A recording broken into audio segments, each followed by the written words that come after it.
अस्सलाम वालेकुम फ्रेंड्स, आप देख रहे हैं HN ग्लोबल यूट्यूब चैनल। ये वीडियो उन लोगों के लिए बनाई जा रही है जो लोग क्रिप्टो को समझना और सीखना चाहते हैं। स्पेशली ये वीडियो गवर्नमेंट ऑफिशियल्स के लिए बनाई जा रही है ताकि वो क्रिप्टो के बारे में जान सकें और इस वीडियो से मुस्तफ़ीद हों। तो चलिए शुरू करते हैं। सबसे पहले हम अपनी पावर पॉइंट की फाइल की तरफ जाते हैं, क्रिप्टो इन पाकिस्तान, जिसका नाम है a guide to getting started. ये पावर पॉइंट की फ़ाइल मैं और भी लोगों तक मैं ये ऑलरेडी सेंड कर चुका हूँ, जैसे कि वकार ज़का और उनकी मैंने टीम को ये मैंने उनके साथ भी शेयर कर चुका हूँ। तो अब हम इसके बारे में वीडियो बना रहे हैं, तो आपने ये वीडियो कंप्लीट देखनी है, ठीक है। तो चलिए शुरू करते हैं। सबसे पहले अब हम इसके कंटेंट्स के बारे में बात करेंगे कि इस वीडियो में हम क्या क्या बात करेंगे। इस वीडियो में हम what is bitcoin, what is crypto, proof of work, proof of stake, what is blockchain, blockchain की types, coin versus token, coin क्या होते हैं, टोकन क्या होते हैं, क्रिप्टो वॉलेट्स क्या होते हैं, क्रिप्टो नेटवर्क्स क्या होते हैं, उनकी exam, smart contracts, DeFi, what is crypto exchanges और उसकी फर्दर हम बात करेंगे। क्रिप्टो स्टैट्स के बारे में बात करेंगे, crypto ATM, crypto ETF, crypto laws के किन कंट्रीज़ में क्या क्या लॉज हैं क्रिप्टो से रिलेटेड, पाकिस्तान एक्सचेंज यानी पाकिस्तान में एक्सचेंज क्यों ज़रूरी है, क्रिप्टो टैक्स कि पाकिस्तान कैसे टैक्स कलेक्ट कर सकता है क्रिप्टो के थ्रू, वो भी ईजी वे में। फिर हम टर्नअप के बारे में बात करेंगे, ठीक है। अब अगली जो अब मेन चीज़ आए, सबसे पहले जो आपको चीज़ समझानी है वो आपको ये 3 वर्ड्स मैंने आपको समझाने हैं, इनोवेशन, मार्केट, रेगुलेशन। कोई भी प्रोडक्ट आती है पहले, ठीक है, कोई भी प्रोडक्ट, कोई भी किसी भी चीज़ की ईजाद होती है पहले, ठीक है। जब वो ईजाद हो जाती है फिर उसके बाद जिसने ईजाद की होती है वो लोगों के साथ इंट्रोड्यूस करवाता है उसको, उस ईजाद को, ठीक है, उस इनोवेशन को। फिर उससे क्या होता है, उसकी मार्केट बनती है। जब वो उसकी मार्केट बन जाती है फिर जब गवर्नमेंट देखती है किसी भी कंट्री की कि इसकी एक अच्छी खासी मार्केट बन चुकी है, इस प्रोडक्ट की, इस सॉफ्टवेयर की या किसी भी चीज़ की, कि मार्केट बन चुकी है, अब हमें इस पर रेगुलेशन लाजमी बनानी चाहिए। फिर वो उसको तीसरे नंबर पर रेगुलेशन करते हैं, ठीक है। इनोवेशन से पहले रेगुलेशन नहीं आती, इनोवेशन के बाद रेगुलेशन आती है, लेकिन उन कंट्रीज़ में जो सुपर फास्ट हैं, जो अपनी कंट्री में कानून का बहुत ख्याल रखती हैं, जो चाहती हैं कि मार्केट बनने से पहले ही हम कानून साजी कर दें ताकि लोग एक मैनर के तहत काम करें, ठीक है। इनोवेशन के बाद वो कुछ कंट्रीज रेगुलेशन ले आती हैं उसी चीज़ पर, अगर वो कंट्री उस प्रोडक्ट की अहमियत को पहले से ही समझ ले, ठीक है। लेकिन बहुत सारी कंट्रीज़ क्या हैं कि मार्केट बनने के बाद उस प्रोडक्ट की अहमियत समझती हैं, इसलिए जो मार्केट रेगुलेशन आती है वो मार्केट बनने के बाद आती है रेगुलेशन, ठीक है। ये चीज़ लाजमी। अब हम किस इनोवेशन की बात कर रहे हैं, हम इनोवेशन की बात कर रहे हैं बिटकॉइन की। ये बिटकॉइन क्यों आया, ये क्या है, ये चीज़ क्या ये फिज़िकल है, क्या ये नॉन फिज़िकल है, तो इस पे बारे में हम बात करेंगे, क्या है ये भला, ठीक है। देखिए bitcoin is a decentralised digital currency और डिजिटल एसेट और ग्लोबल एसेट और store of value without a central bank और सिंगल एडमिनिस्ट्रेटर, ठीक है। आप लोगों ने कहेंगे तफसील बताने से पहले बताओ ये करेंसी क्यों है, ये करेंसी क्यों कहते हैं इसको करेंसी, ठीक है, कौन इसको ऑन करता है, आप सबके सवाल होंगे, तो इंतज़ार फरमाएं, वो भी क्लियर करता हूँ आपको, ठीक है। ये देखें करेंसी, पहले मैं आपको करेंसी समझा दूं, बाद में आपको बिटकॉइन आगे समझ में आएगा। करेंसी क्या है कि हर कोई भी मुल्क है उसने अपनी करेंसी निकाली हुई है, जैसे पाकिस्तान ने रुपए, यूएस ने डॉलर, ठीक है, उनको करेंसी कहते हैं उस मुल्क की, ठीक है। और जितनी भी फियाट करेंसीज हैं, हर मुल्क की जितनी भी करेंसीज हैं उनको एक नाम दिया हुआ है हमने, Fiat currency, simple Fiat currency. ऐसे ही इंटरनेट की दुनिया का ये एसेट है, ठीक है, जिसको लोगों ने एक निक नेम दे दिया हुआ है। वो बजाय कि इसको कहेंगे digital asset, global asset, store of value, उसको ये कहने के बजाय उन्होंने इसको डिजिटल करेंसी कह दिया है, ठीक है। या इसको हम कह क्रिप्टो करेंसी कह दिया, ठीक है, इंटरनेट की दुनिया की करेंसी, ठीक है, आप समझ आई। अब देखें, इसको डिजिटल एसेट भी कहा जाता है, इंटरनेट की दुनिया का, इंटरनेट में ही वर्क करता है ये। ग्लोबल एसेट भी अब इसको हर कंट्री इसको एक्सेप्ट कर रही है, हर कंट्री की जो अवाम है उनको एक्सेप्ट कर रही है, इसलिए इसको ग्लोबल एसेट भी कहा जाता है। और स्टोर ऑफ वैल्यू भी कहा जाता है। अब स्टोर ऑफ वैल्यू क्यों? क्योंकि लोग इसमें इन्वेस्ट कर रहे हैं, वो समझते हैं ये कि अगर हमारे पास फियाट करेंसी रहेगी, क्योंकि फियाट करेंसी की वैल्यू दिन ब दिन डाउन होती जा रही है, कम होती जा रही है, और हमें नहीं चाहते हमें लॉस हो, तो वो क्या कर रहे हैं, वो बिटकॉइन में अपनी इन्वेस्ट कर रहे हैं और इसको समझते हैं कि ये स्टोर ऑफ वैल्यू है, कि ये आने वाले वक्त में और आने वाले दौर में ये हमें फ़ायदा देगी, ठीक है, इसलिए इसको स्टोर ऑफ वैल्यू समझते हैं। विदाउट अ सेंट्रल बैंक और सिंगल एडमिनिस्ट्रेटर, कि इसको कोई भी कंट्री, कोई भी सेंट्रल बैंक, IMF हो गया या वर्ल्ड बैंक, कोई भी इसको ना कंट्रोल करता है ना ऑन करता है। ये इंटरनेट की दुनिया की एसेट है, ये करेंसी कह लें, ठीक है। इसको सिर्फ कौन कंट्रोल करता है?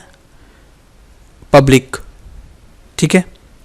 अब that can be sent from user to user on the peer-to-peer Bitcoin network without the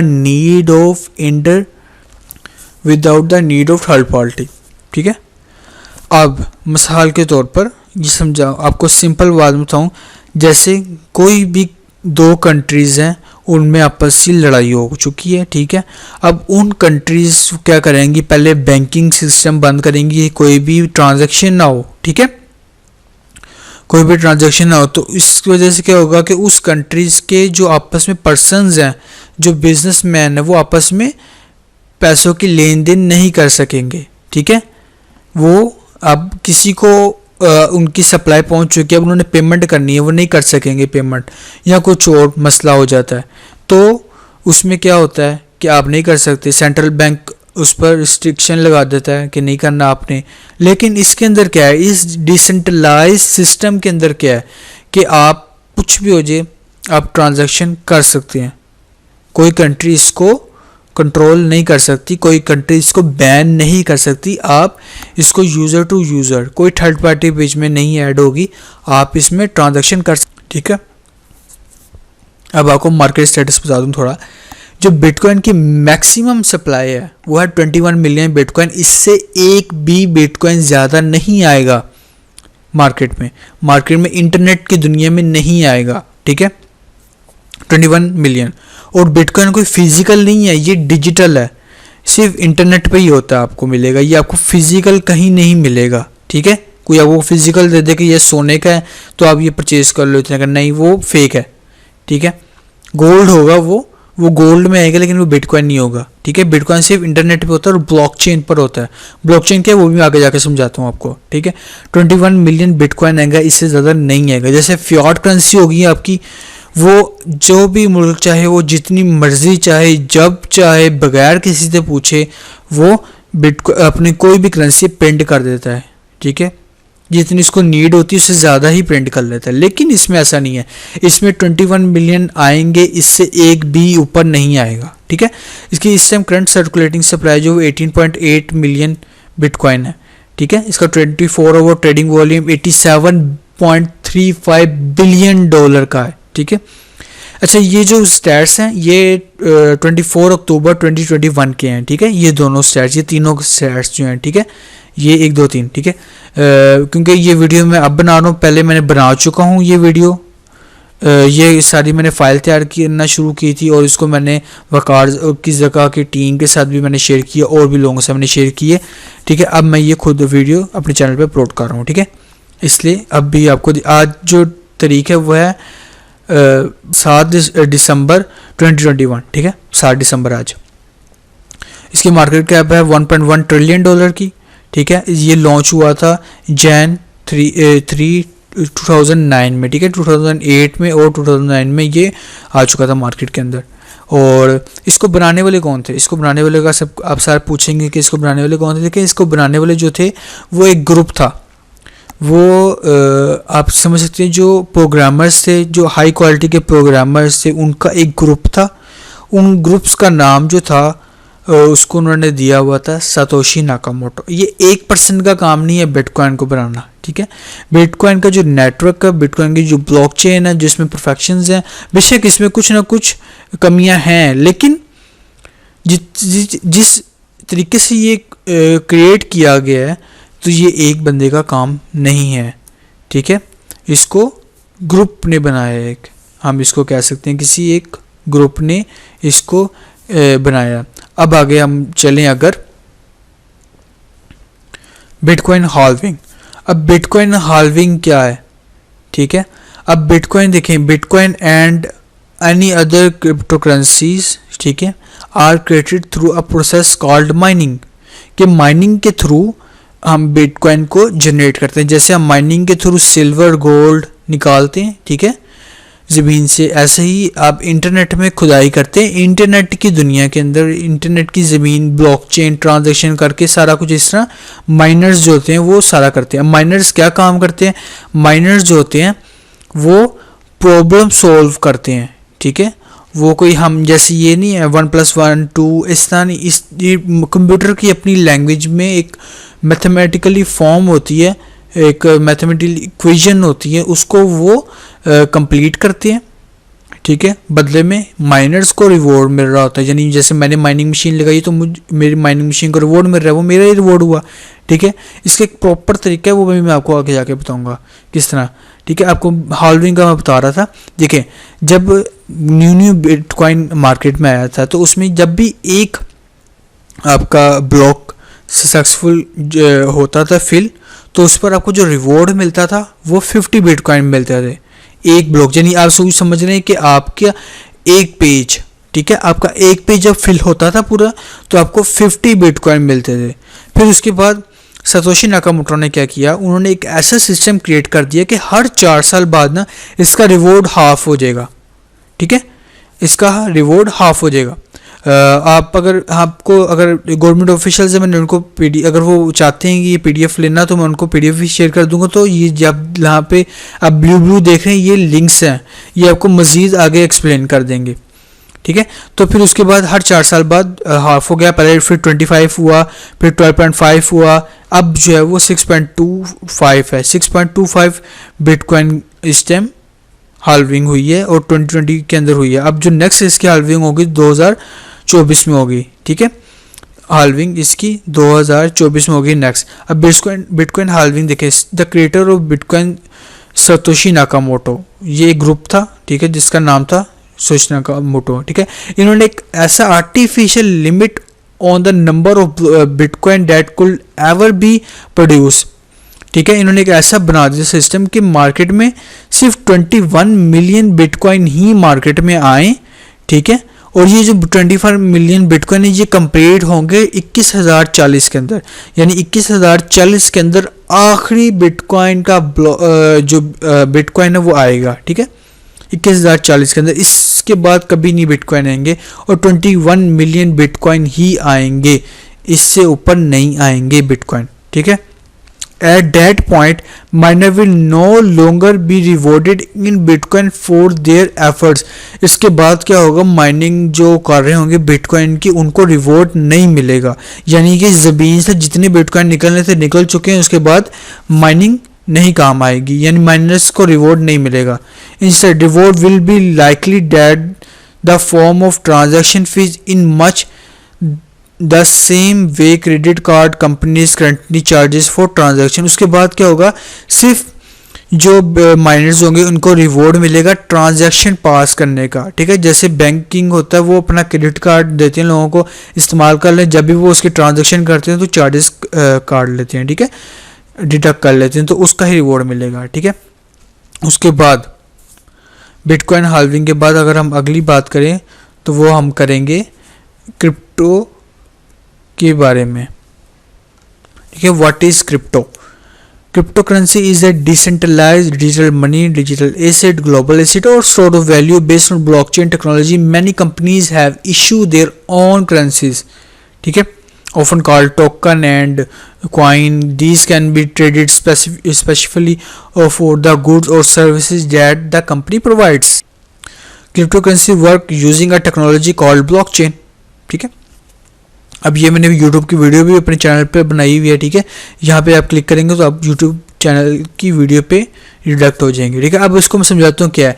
अब देखिए, जैसा कि मैंने आपको बताया कि जितने भी करेंसीज हैं हर मुल्क की, उनका एक नाम है फियाट करेंसी, ठीक है, एक नाम दे दिया गया. ऐसे ही इंटरनेट की दुनिया की जितनी भी करेंसीज हैं, जितनी भी कॉइन है, जितने भी टोकन है, ठीक है, जितनी भी डिजिटल मनी नाम का हम कह सकते हैं, डिजिटल एसेट है, उनको एक नाम दे दिया गया है पब्लिक की तरफ से, वो है क्रिप्टो करेंसी. ये किसी अथॉरिटी ने नहीं दिया, ये पब्लिक ने नाम दिया क्रिप्टो करेंसी, ठीक है. इसको जितने भी बिटकॉइन के अलावा जितने भी करेंसी, जितने भी कॉइन टोकन है, हम उनको अल्ट कॉइन कहते हैं, ठीक है. ये भी बात, बिटकॉइन फर्स्ट कॉइन था जो अपनी खुद की ब्लॉकचेन पे आया था. अब ब्लॉकचेन कॉइन वो मैं आपको आगे जाके समझाता हूँ. अब व्हाट इज क्रिप्टो आपने देख लिया कि क्रिप्टो, ये देखें बहुत से कॉइन होते हैं. आपका रिपल, आपका मोनेरो, आपका थीरियम क्लासिक, आपका Huobi, Binance coin, turnup coin, USDT, ठीक है. अब क्रिप्टोज में देखें, इस टाइम जो मैंने बनाया था, ठीक है, 24 अक्टूबर 2021 को 13,025 क्रिप्टो करेंसीज थी मार्केट के अंदर, ठीक है. और मार्केट कैप थी जो पूरी करेंसीज की थी बिटकॉइन समेत, वो थी $2.5 ट्रिलियन की मार्केट कैप थी क्रिप्टो करेंसी की, ठीक है. और 24 ओवर ट्रेडिंग वॉल्यूम था $400.74 बिलियन. इतनी बड़ी इसकी 24 ओवर की ट्रेडिंग थी, ठीक है, ट्रेडिंग वॉल्यूम था इसका. अब उसके बाद प्रूफ ऑफ वर्क. अब ये प्रूफ ऑफ वर्क क्या है? Proof of work is a decentralised consensus mechanism that requires member of a network to expend effort solving an arbitrary mathematical puzzle to prevent anybody from gaming the system. यानी कि जैसे मैंने आपको बताया कि कैसे माइनिंग मशीन काम करती है, ये वो बता रहे हैं प्रूफ ऑफ वर्क. अब माइनिंग मशीन में भी सिस्टम होते हैं, ठीक है. अब कोई भी कॉइन होता है वो दो पे होगा, दो ब्लॉकचेन पर होगा, या तो प्रूफ ऑफ वर्क पे होगा या प्रूफ ऑफ स्टेक पे होगा. इस टाइम मेजोरिटी जितने भी हैं, ठीक है. अब जो प्रूफ ऑफ वर्क कॉइन होता है ना, वो होता है माइनिंग मशीन के थ्रू, ठीक है. माइनिंग मशीन के थ्रू, वो माइनिंग मशीन जो मैथमेटिकली एक पजल होता है, एक इक्वेशन होती है, वो सॉल्व करती है, उसके बदले उसको रिवॉर्ड मिलता है, ठीक है. जैसे मैंने आपको बिटकॉइन का बताया था, पीयर टू पीयर इसमें प्रोसेस होता है. Due to proof of work, bitcoin and other cryptocurrency transaction can be proceed peer to peer in a secure manner without the need of a trusted third party. Proof of work and scale requires huge amount of energy which only increase as more miners join the network. जितने ज़्यादा miners होंगे उतनी जल्दी आपका bitcoin के जो blockchain है वो अच्छी रन करेगी, ठीक है. How does a transaction get into the blockchain? अब ये कुछ मेथड्स हैं. पहले क्या है, a transaction is required as authenticated, ठीक है. पहले ट्रांजेक्शन होती है कोई भी, जैसे मैंने वकार जगह को बिटकॉइन सेंड करने, मैंने वकार जगह का एड्रेस लिया, उसको इस पर मैंने सेंड किए, वो एक ब्लॉक के अंदर गए, ठीक है. फिर वो ब्लॉकचेन जो है वो मुख्तलिफ, the block is send to every node, वो एक नोड्स में जाएंगे हर कंप्यूटर. अब ब्लॉकचेन जो है ना बिटकॉइन की, ठीक है, वो नोड्स के थ्रू रन हो रही है, नोड्स माइनर के थ्रू, इस तरह ही, ठीक है. वो जैसे माइनर्स हैं, अब हर, जैसे आपने भी, मैंने वाकार ने भी माइनर लगाया, माइनिंग रिग लगाई, मैंने भी माइनिंग रिग लगाई है, इमरान खान ने भी माइनिंग रिग लगाई हुई है, फवाद चौधरी ने भी माइनिंग रिग लगाई हुई है, ठीक है. और जितने भी हैं उन सब की जो कंप्यूटर्स हैं उनमें जाएगा डाटा हमारा, ठीक है. उन सब के कंप्यूटर में हमारा डाटा स्टोर होगा, ठीक है. Nodes validate the transaction, node validate करेंगे ट्रांजैक्शन को, फिर node receive a reward, node जो है वो उस ट्रांजैक्शन को प्रोसेस करने के चार्जेस को लेंगे, ठीक है. Reward for proof of work typically in crypto currency, ठीक है। फिर भेजेंगे ब्लॉकचेन के अंदर, बिटकॉइन की ब्लॉकचेन के अंदर। The blockchain is added to the existing blockchain, फिर ब्लॉकचेन के थ्रू अंदर आएंगे, ठीक है। अब ये ब्लॉकचेन का भी मैं आपको आगे जाकर पूरा बताऊंगा, ब्लॉकचेन पे मेरे चैनल पे पूरी वीडियो है, ठीक है, वो देख लीजिएगा। फिर ब्लॉकचेन जो है the update is distributed across the network के, जितना भी जो लोग भी उस ब्लॉकचेन के साथ वाबस्ता हैं, उस ब्लॉकचेन को रन कर रहे हैं, उसको ब्लॉकचेन को पावर दे रहे हैं माइनिंग के थ्रू, ठीक है। जिसने लैपटॉप पे माइनिंग कर रहा हूँ, लैपटॉप पे जो माइनिंग रिग लगाई है, माइनिंग रिग के थ्रू जितने भी उस ब्लॉकचेन को पावर दे रहे हैं, उनकी जो सिस्टम है उनमें वो ट्रांजैक्शन रिकॉर्ड हो जाएगी। फिर जो कार्ड जगह तक कॉइन पहुंच जाएंगे, ठीक है। ये ऐसे ट्रांजैक्शन डन हो जाएगी। यानी जो पब्लिकली है, कोई भी जाके देख सकते हैं कि इस हसन ने कितना डाटा, कितने बिटकॉइन वकार जगह को सेंड किए, कितने बजे किए, कितने मिनट पे किए, कितने सेकंड पे किए हैं, वकार जगह ने किधर किधर ट्रांजैक्शन किए, सारा डाटा अवेलेबल होगा अगर आपको एक पब्लिक एड्रेस मिल जाए, ठीक है। तो इस तरह से ट्रांजैक्शन होती है। अब प्रूफ ऑफ स्टेक क्या है? Staking is a way to use your computer holding और coin to earn additional reward, ठीक है। आपको सिंपल मैं बताऊंगा, हम प्रूफ ऑफ वर्क में क्या होता है, आपको माइनिंग रिग लगानी पड़ती है, आपको अपनी कंप्यूटर की प्रोसेसिंग पावर को, जो अपनी प्रोसेसिंग पावर है वो ब्लॉकचेन को प्रोवाइड करनी होती है। लेकिन प्रूफ ऑफ स्टेक के अंदर क्या है कि आपकी जो जितनी ज़्यादा आपकी क्रिप्टो कॉइन की होल्डिंग होगी ना, आपके पास जितने भी कॉइन है उसकी अगर आपके पास ज़्यादा होल्डिंग है तो आपको अच्छा रिवॉर्ड मिलेगा। अगर आपके पास कम रिवॉर्ड है तो आपके पास कम कॉइन है तो आपको कम रिवॉर्ड मिलेगा, ठीक है। आपके पास ज़्यादा कॉइन है मतलब कि आप ज़्यादा पावर कर रहे हैं उस ब्लॉकचेन को, प्रूफ ऑफ स्टेक की ब्लॉकचेन को, ठीक है। आप ये देख सकते हैं, ये देखें, holders allow their crypto to be used as a part of the blockchain validation process and are rewarded by the network for the use of their asset. You may have staking considered as a alternative that is less secure initiative compared to mining. ये mining से कम secure है, ठीक है। Mining ज़्यादा secure है क्योंकि mining में data हर computer में होता है, इसमें नहीं होता है ज़्यादातर, ठीक है। Staking involves having funds held in a cryptocurrency wallet to provide the blockchain network with support in operation and security, ठीक है। यानी कि आपके पास जो कॉइन होते हैं वो आप किसी भी कॉइन के वॉलेट में रखें तो आप उसको पावर प्रोवाइड कर रहे होते हैं, ठीक है। अब उसके बाद व्हाट इज ब्लॉकचेन? अब ब्लॉकचेन क्या है, ये देखिए मैंने ब्लॉकचेन पे वीडियो क्रिएट की हुई है तो आप ये देख सकते हैं। Blockchain is a system of recording information in the way that makes it difficult or impossible to change, hack or cheat the system, ठीक है।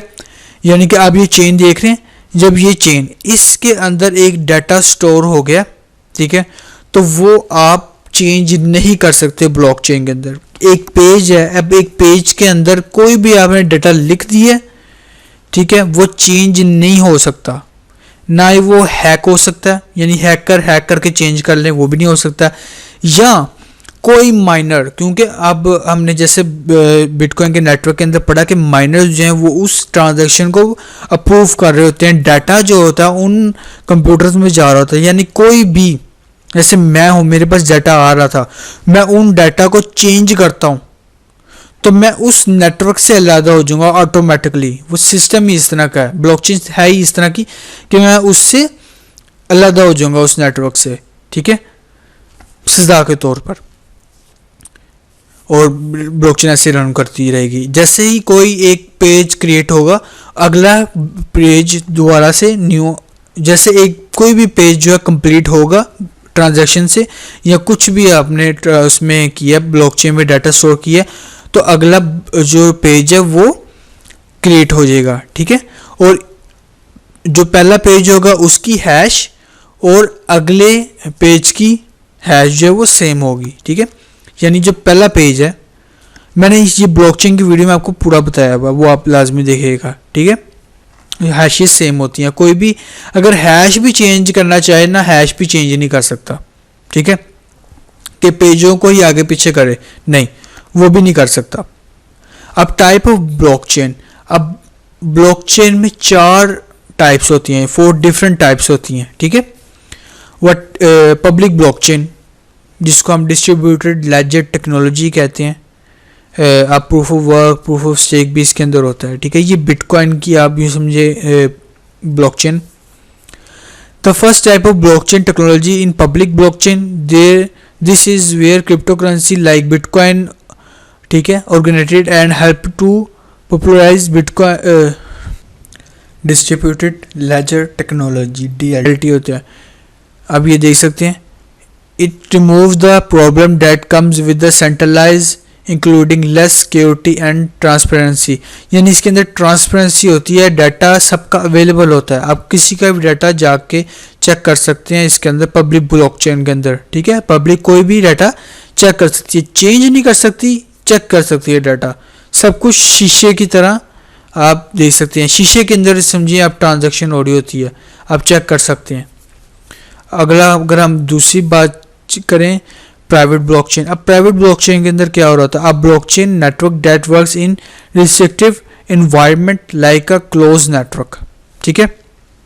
अब यूँ समझें कि कोई भी इंटरप्राइज है, कोई भी कंपनी है, उन्होंने अपनी ब्लॉकचेन बनाई हुई है, ठीक है, वो अपनी ब्लॉकचेन के थ्रू काम कर रहे हैं, ठीक है। अब वो चाहें जिसको चाहें वो डाटा प्रोवाइड करें, जिसको चाहें डाटा प्रोवाइड ना करें, इसमें सिंपल ये होता है प्राइवेट ब्लॉकचेन के अंदर। लेकिन हाइब्रिड ब्लॉकचेन के अंदर क्या होता है, हाइब्रिड ब्लॉकचेन के अंदर प्राइवेट और पब्लिक ब्लॉकचेन दोनों की क्वालिटी मौजूद होती है, यानी it is lets organisation set up a private permission based system alongside a public permissionless system, allowing them to control who can access specific data stored in the blockchain and what data will be opened up publicly, ठीक है। इसके अंदर होता है hybrid के अंदर कि जितना डाटा पब्लिक को दिखाना होता है उतना होता है, जितना डाटा नहीं दिखाना होता उतना डाटा नहीं होता, ठीक है। देखें, typically transaction and records in a hybrid blockchain are not made publicly but can be verified when needed, कि जब भी आपको चेक करना हो आप चेक कर सकते हैं, लेकिन पब्लिकली नहीं होगा हाइब्रिड के अंदर। लेकिन अगर कोई भी अथॉरिटी जाकर चेक करना चाहे कर सकती है, कोई इशू नहीं होगा। When thought a private entity may own the hybrid blockchain, it cannot alter transactions, ठीक है, ये भी देखते हैं। When a user join a hybrid blockchain, they have full access to the network, यानी कि अगर आप हाइब्रिड ब्लॉकचेन के साथ वाबस्ते हैं तो आपका एक्सेस है नेटवर्क के साथ, लेकिन आप चेंजेस नहीं कर सकते उसके अंदर। The user identity is protected from other user, यानी कि मेरा और वकार जगह का डाटा जो है वो सिक्योर होगा, ठीक है। ना मैं वकार जगह का देख सकूंगा, ना वकार जगह मेरा देख सकूंगा। हाँ, मैं अपना डाटा सारा देख सकूंगा ब्लॉकचेन के अंदर, और जितना मुझे अलाउ होगा, ठीक है। उसके बाद जो चौथी है वो कंसोर्टियम ब्लॉकचेन है, ठीक है। The fourth type of blockchain also known as a federated blockchain is similar to a hybrid blockchain in that it has private and public blockchain features, कि public और private दोनों है और hybrid भी इसके अंदर है, but is different in the multiple organization members collaborate on a decentralized network, कि यानी जो मुख्तलिफ लोग हैं ऑर्गेनाइजेशन के वो ये ब्लॉकचेन यूज़ करते हैं। अब इसको अगर मैं जब डिफरेंस पे जाऊंगा आपको बेहतर समझ आएगा। देखिए, पब्लिक ब्लॉकचेन के अंदर क्या होता है, इसके जो एडवांटेज होते हैं कि ये इंडिपेंडेंस होती है, ट्रांसपेरेंसी और ट्रस्ट होता है, ठीक है। लोगों का ट्रांसपेरेंसी होती है, आप जब चाहे जहाँ जिसका चाहे डाटा चेक कर सकते हैं। लेकिन डिसएडवांटेज क्या होता है, इसकी जो परफॉर्मेंस होती है थोड़ी सी लो होती है, स्केलेबिलिटी का इशू होता है और सिक्योरिटी का में इशू होता है। लेकिन सिक्योरिटी और परफॉर्मेंस और सिक्योरिटी के इशू जो है वो सॉल्व किए जा रहे हैं और काफ़ी हद तक सॉल्व कर लिए गए हैं, ठीक है। जो पब्लिक ब्लॉकचेन है वो उसके अंदर क्रिप्टो करेंसी और डॉक्यूमेंट जो वैलिडेशन का काम, ठीक है, क्रिप्टो करेंसी और डॉक्यूमेंट वैलिडेशन, यानी कि आपकी जो डॉक्यूमेंट होते हैं उसको ओके करने का काम ज़्यादा होता है। प्राइवेट के अंदर क्या होता है, एक्सेस एंड कंट्रोल होता है, परफॉर्मेंस भी अच्छी होती है, लेकिन ट्रस्ट नहीं होता, ऑडिटेबिलिटी नहीं होती, ट्रस्ट नहीं होता, और इसमें आप इसकी ऑडिट नहीं कर सकते प्राइवेट के अंदर, और इसमें सप्लाई चेन और एसेट ओनरशिप का ज़्यादा काम होता है। यूज़ केस इसका बता रहा हूँ मैं आपको, ठीक है। हाइब्रिड के अंदर क्या होता है, एक्सेस कंट्रोल परफॉर्मेंस और सिक्योरिटी के इशू हल हो जाते हैं, लेकिन ट्रांसपेरेंसी और अपग्रेडिंग के नहीं होते, ठीक है। और ये जो हाइब्रिड टेक्नोलॉजी है, ब्लॉकचेन है, ये ज़्यादातर medical records and real estate में होती है, ठीक है। यानी कि मेडिकल में ऐसे कि जिसको दिखाना है मेडिकल का डाटा उसको दिखाएं, बाकियों को नहीं दिखाएं, ठीक है। रियल एस्टेट में भी ऐसे ही आपका, ठीक है, प्रॉपर्टी के कागज़ आपने देखने, आप देखें, किसी और के लिए नहीं होंगे। और फोर्थ में क्या होता है हमारे कंसोर्टियम के अंदर, एक्सेस कंट्रोल सिक्योरिटी और सिक्योरिटी के तो इशू होते हैं, लेकिन इसमें ट्रांसपेरेंसी नहीं रहती, ठीक है। ये कहाँ पे यूज़ होते हैं, बैंकिंग के अंदर, रिसर्च के अंदर और सप्लाई चेन के अंदर, ठीक है। अब आपको बेहतर समझ आ गई कि कौन सी जो ब्लॉकचेन वो क्या परफॉर्मेंस है उसकी। अब अगले पे हम बात करें तो वो अब हमारा जो आता है, ये देखें, 8 ब्लॉकचेन सिक्योरिटी रिस्क टू, अपने रिस्क कम करने के लिए जो पब्लिक ब्लॉकचेन के अंदर होते हैं, कि आपका कोई भी सॉफ्टवेयर है, ठीक है, old software, lack of security और lack of security oriented knowledge coverage और lack of coding, operational risk, cryptographic key and HSM के। यानी कि अगर आपको इन शॉर्ट फॉर्म बताएं कि आपको वक्त के साथ साथ टाइम टू टाइम अपने सॉफ्टवेयर को अपडेट करना है, अपनी जो आपके जो वर्कर्स हैं जो आपके सॉफ्टवेयर को, आपकी ब्लॉकचेन को जो क्रिएट कर रहे हैं, वो उनमें वक्तन फवक्तन आपकी काम करते रहें, उसकी कोडिंग को बेहतर से बेहतर बनाते रहें, ठीक है। और वो खुद भी ज़्यादा उनके पास नॉलेज हो, ठीक है, वो अपनी नॉलेज को इंक्रीज करते रहें वक्त के साथ साथ, ठीक है। अब उसके बाद 50% अटैक भी कम करें, fishing, SIM swap and other, ठीक है। 50% अटैक के जो चांसेस हैं वो भी कम करें।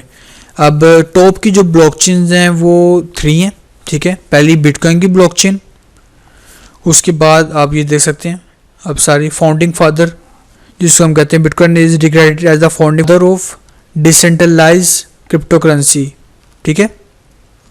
फिर उसके बाद अगर हम बात करें, ठीक है, फाउंडिंग फादर है डिसेंट्रलाइज्ड क्रिप्टोकरेंसी के सबसे पहले, क्योंकि बिटकॉइन क्रिएट हुआ था। आप ये देख सकते हैं bitcoin blockchain use proof of work network, ठीक है। आप यहाँ बिटकॉइन की सप्लाई देखें, फिक्स है, ठीक है। और आप इसके देखें, इसका जो पर ब्लॉक है 2000 transaction with in a single block के अंदर इसकी 2000 इसकी ट्रांजैक्शन होती हैं, ठीक है। और इसकी जो ट्रांजैक्शन है वो 20 मिनट्स के अंदर आपकी कंप्लीट होती है, और इससे ज़्यादा भी ले लेती है कभी कभार। ये जैसे मैं आपको पहले बता चुका हूँ कि बिटकॉइन कैसे मेंटेन्ड होता है, तो आप ये देख सकते हैं दोबारा से, ठीक है। ये इस तरह से मैंने आपको पहले बता चुका हूँ ऊपर। उसके बाद अगर हम नेक्स्ट पे चलें तो इथेरियम की ब्लॉकचेन है।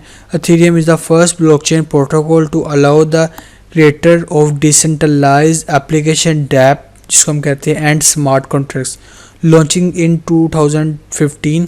Ethereum is a decentralized blockchain platform that enables the creation of smart contracts and distributed application dApps without any downtime, fraud, control or interface for any third party interference of any third party, ठीक है। और इसके जो founder थे वितालिक butane, जो Russia से हैं, ठीक है।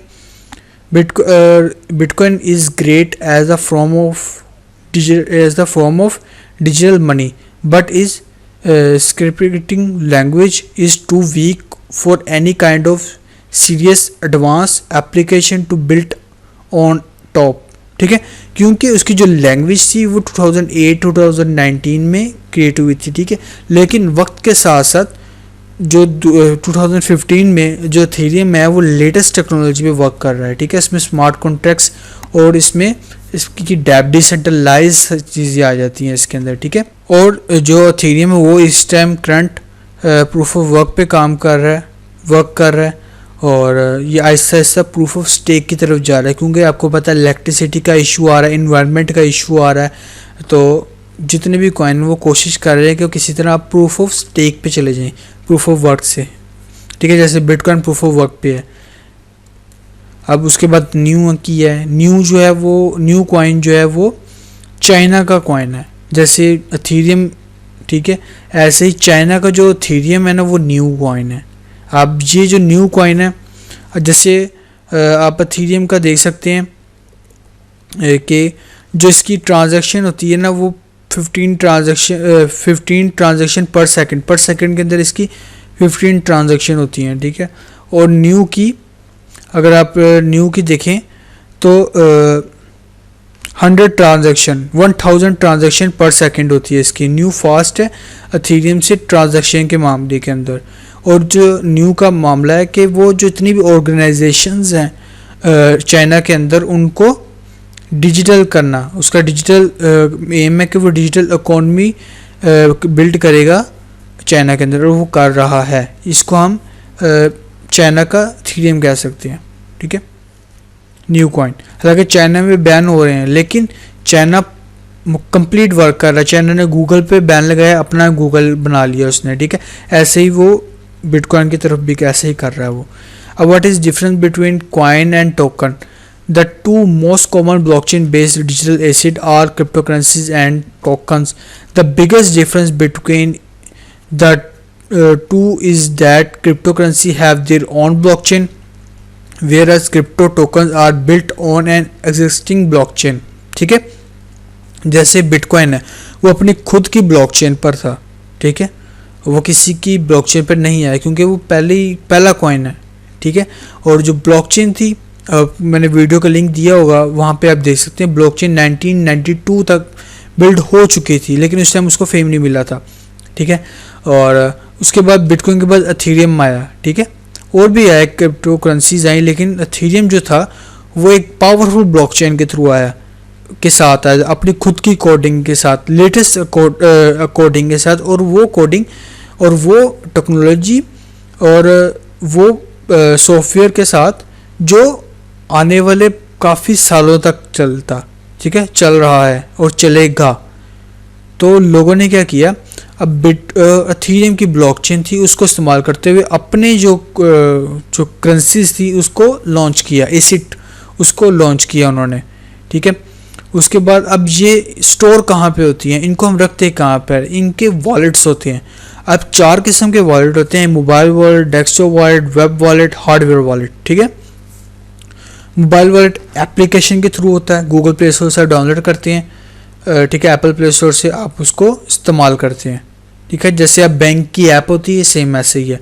आप फिर डेस्कटॉप वॉलेट, अब डेस्कटॉप वॉलेट के अंदर क्या होता है कि जो आपका जो डाटा होता है वो आपके कंप्यूटर के अंदर वो स्टोर होता है और आपको एप्लीकेशन के थ्रू आपके साथ शेयर होता है, ठीक है। आपको डेस्कटॉप पे दिख जाएगा, आपका जो डाटा होगा इसके अंदर आपका सारा जो होगा कंप्यूटर के अंदर स्टोर होगा। जैसे माइनर्स का माइनिंग करते वक्त डाटा स्टोर होता है, ऐसे ही वेब वॉलेट में क्या होता है, इसमें डाटा स्टोर नहीं होता, सारा कुछ जो होता है वो ऑनलाइन रहता है, ठीक है। और जैसे ऑनलाइन शॉपिंग वगैरह करते हैं तो वहाँ पर आप अपना कुछ फंड रखते हैं उस के अंदर। जैसे फाइवर हो गया, फाइवर के अंदर भी आपको कुछ फंड पड़ा होता है, अली बाबा उसके अंदर भी आपको कुछ फंड पड़ा होता है, ठीक है, सेल परचेजेस के लिए। सिर्फ उसके लिए आपको लॉगिन एंड पासवर्ड चाहिए होता है। ऐसे हार्डवेयर वॉलेट, लेकिन हार्डवेयर वॉलेट जो सबसे सिक्योर वॉलेट है ये इंटरनेट के साथ कनेक्ट नहीं रहता। जब आपने यूज़ करना होता है इसको तभी इंटरनेट के साथ कनेक्ट रहता है, वरना इंटरनेट के साथ ये कनेक्ट नहीं रहता। हमें अपने फंड जो हम लॉन्ग टर्म के लिए होल्ड कर रहे हैं या मीडियम टर्म के लिए होल्ड कर रहे हैं वो हमें वो हार्डवेयर वॉलेट के अंदर रखना चाहिए क्योंकि वो सिक्योर वॉलेट है। हार्डवेयर वॉलेट सिक्योर वॉलेट है, इसमें हमें बैकअप फ्रेज मिलते हैं, 12 वर्ड्स की की होती है, कुछ भी वर्ड्स होते हैं, या एक लॉन्ग जो होती है वो 32 वर्ड्स की या 64 वर्ड्स की एक में प्राइवेट की मिलती है, वो हमारे पास जिसके पास भी वो होंगे उसके वो फंड होंगे, ठीक है। तो हार्डवेयर सबसे सिक्योर वॉलेट है। उसके बाद अगर हम बात करें network, what is network in crypto के ERC आपने सुना होगा, TRC क्या है, ERC क्या है। तो आपको मैं इन सिंपल बताऊं कि जो भी जो कॉइन करेंसीज होती हैं अगर वो किसी उधार की ब्लॉकचेन यूज़ कर रही हैं, जिसकी ब्लॉकचेन यूज़ कर रही है उसकी ब्लूप्रिंट होता है, उस ब्लूप्रिंट का नाम होता है शॉर्ट फॉर्म में ERC-20। अगर वो एथेरियम का कर रही है तो वो ERC-20 ब्लूप्रिंट है, ठीक है। अगर वो ट्रॉन का कर रहे हैं तो TRC-1, ऐसी फॉर्म होती हैं, ठीक है। जैसे बाइनास का हो गया BEP-20, जो बाइनास स्मार्ट चेन है उसका जो ब्लूप्रिंट है उसका हम निक नेम कहते हैं BEP-20, ठीक है। ऐसे ही अब स्मार्ट कॉन्ट्रैक्ट क्या होता है? A smart contract is a computer program or a transaction protocol which is intended to automatically execute, control or document legally relevant event and action according to the term of a contract on an agreement. ठीक है, अब इसकी मिसाल दूंगा ऐसे, जैसे ये mister A, ये मिस्टर बी। अब मिस्टर ए ने लैंड परचेज करना है मिस्टर बी से, ठीक है, ये देख सकते हैं, ये मिस्टर बी है, इनसे, ठीक है। अब दोनों को आपस में भरोसा नहीं है, ठीक है। वो कहता है अगर मैंने इसको पैसे दिए मेरे पैसे लेके ना भाग जाए, ठीक है। अब वो कहता है कि अगर मैंने इसको, और ये कह रहा है कि अगर मैंने इसको पेपर दे दिए तो क्या मुझे पैसे देगा कि नहीं देगा, ठीक है। लेकिन यहाँ पर क्या है कि यहाँ पर स्मार्ट कॉन्ट्रैक्ट क्या करता है कि दोनों से एक कॉन्ट्रैक्ट लिखवाता है, ठीक है, डिजिटली। ये क्या करता है, इस कॉन्ट्रैक्ट में दोनों अपनी शराइत तय करते हैं। ये कॉन्ट्रैक्ट के अंदर या सिग्नेचर कर देता है कि ये प्रॉपर्टी इसकी होगी और ये पेमेंट सेंड कर देता है कॉन्ट्रैक्ट के अंदर, ठीक है। स्मार्ट कॉन्ट्रैक्ट के अंदर ब्लॉकचेन पर ये स्टोर होते हैं, ठीक है। अब पैसे जो है वो प्रोटोकॉल के अंदर आ चुके हैं, यहाँ से इसने जो पेपर हैं वो भी इसके नाम कर दिए, लेकिन वो इसके पास पहुँचे नहीं है, वो कहाँ पे, प्रोटोकॉल के अंदर। और जिसने पैसे सेंड किए वो इसके पास नहीं पहुँचे, वो भी प्रोटोकॉल के अंदर है, स्मार्ट कॉन्ट्रैक्ट के अंदर है, ठीक है। जब स्मार्ट कॉन्ट्रैक्ट दोनों की चीज़ें रिसीव कर लेगा, ठीक है, और वेरीफाई हो जाएंगी, ठीक है, तो फिर वो क्या करेगा, स्मार्ट कॉन्ट्रैक्ट पैसे इसको सेंड कर देगा मिस्टर बी को, और लैंड के जो ऑनलाइन पेपर हैं, ठीक है, जो इसके तस्दीक शुदा पेपर हैं वो मिस्टर ए को सेंड कर देगा, ठीक है। और बदले में जो यहाँ पे प्रोटोकॉल्स को रन कर रहे होंगे, जो उसको वैलिडेट करेंगे, उनको बदले में रिवॉर्ड मिलेगा, ठीक है। ये हम अगले चलें, डिसेंट्रलाइज्ड फाइनेंस, डीफाई, जिसको हम डीफाई कहते हैं, डैफी कहते हैं, ठीक है। यहाँ पे क्या है, DeFi stands for decentralized finance and most DeFi platform fall into the category of decentralized application dApp built on top of smart contracts, ठीक है। स्मार्ट कॉन्ट्रैक्ट, अभी मैंने आपको स्मार्ट कॉन्ट्रैक्ट का बताया, सेम ही ऐसे ही है, ठीक है। अब इसमें क्या होता है, अब USDT देख रहे हैं, USDT पे क्या है कि उसके इक्वली जो है वो बैंक के अंदर पैसे नहीं पड़े हुए, उतने डॉलर नहीं पड़े जितने का वो है, जितनी इन्होंने क्वांटिटी अपनी लॉन्च की हुई है। लेकिन डिसेंट्रलाइज्ड फाइनेंस के अंदर क्या है कि अगर आप 100 कॉइन, ठीक है, आपके मार्केट के अंदर हैं, तो उसके इक्वल आपके जो फंड है वो आपका स्मार्ट कॉन्ट्रैक्ट के अंदर लॉक होना चाहिए, ठीक है। जैसे decentralized exchange DEXs are the most popular type of dapp as we see in the chart below. मैं आपको नीचे चार्ट भी दिखाऊंगा। Breaking down DeFi growth by platform DEXs allow user to buy and sell and swap different tokens built on a specific blockchain, again primarily Ethereum के network पर आती हैं, directly between one another wallet for gather privacy and security, ठीक है। यहाँ पर आप ये सारा पढ़ सकते हैं। उसके बाद हम ये देखें, अब ये ग्राफ देख सकते हैं, यहाँ पर $8 बिलियन तक की यहाँ पर पहुँच चुकी है ये मार्केट डीफाई की, $8 बिलियन तक की ये डेट, ठीक है। यहाँ पर लास्ट दिसंबर की बात कर ये हो रही है, ठीक है। दिसंबर में जब वो $8 बिलियन की डेफी प्रोटोकॉल तक पहुँच चुके थे, अब तो बहुत ज़्यादा है इससे, ठीक है। ये जो डाटा ये चेन एनालिसिस से लिया गया है, ठीक है। चेन एनालिसिस आपकी यूएस की कंपनी है, ठीक है। यहाँ पर उन्होंने रैंकिंग बताई है, जो ज़्यादा डार्क है वो टॉप पर आता है, ठीक है। ये फिर उससे कम।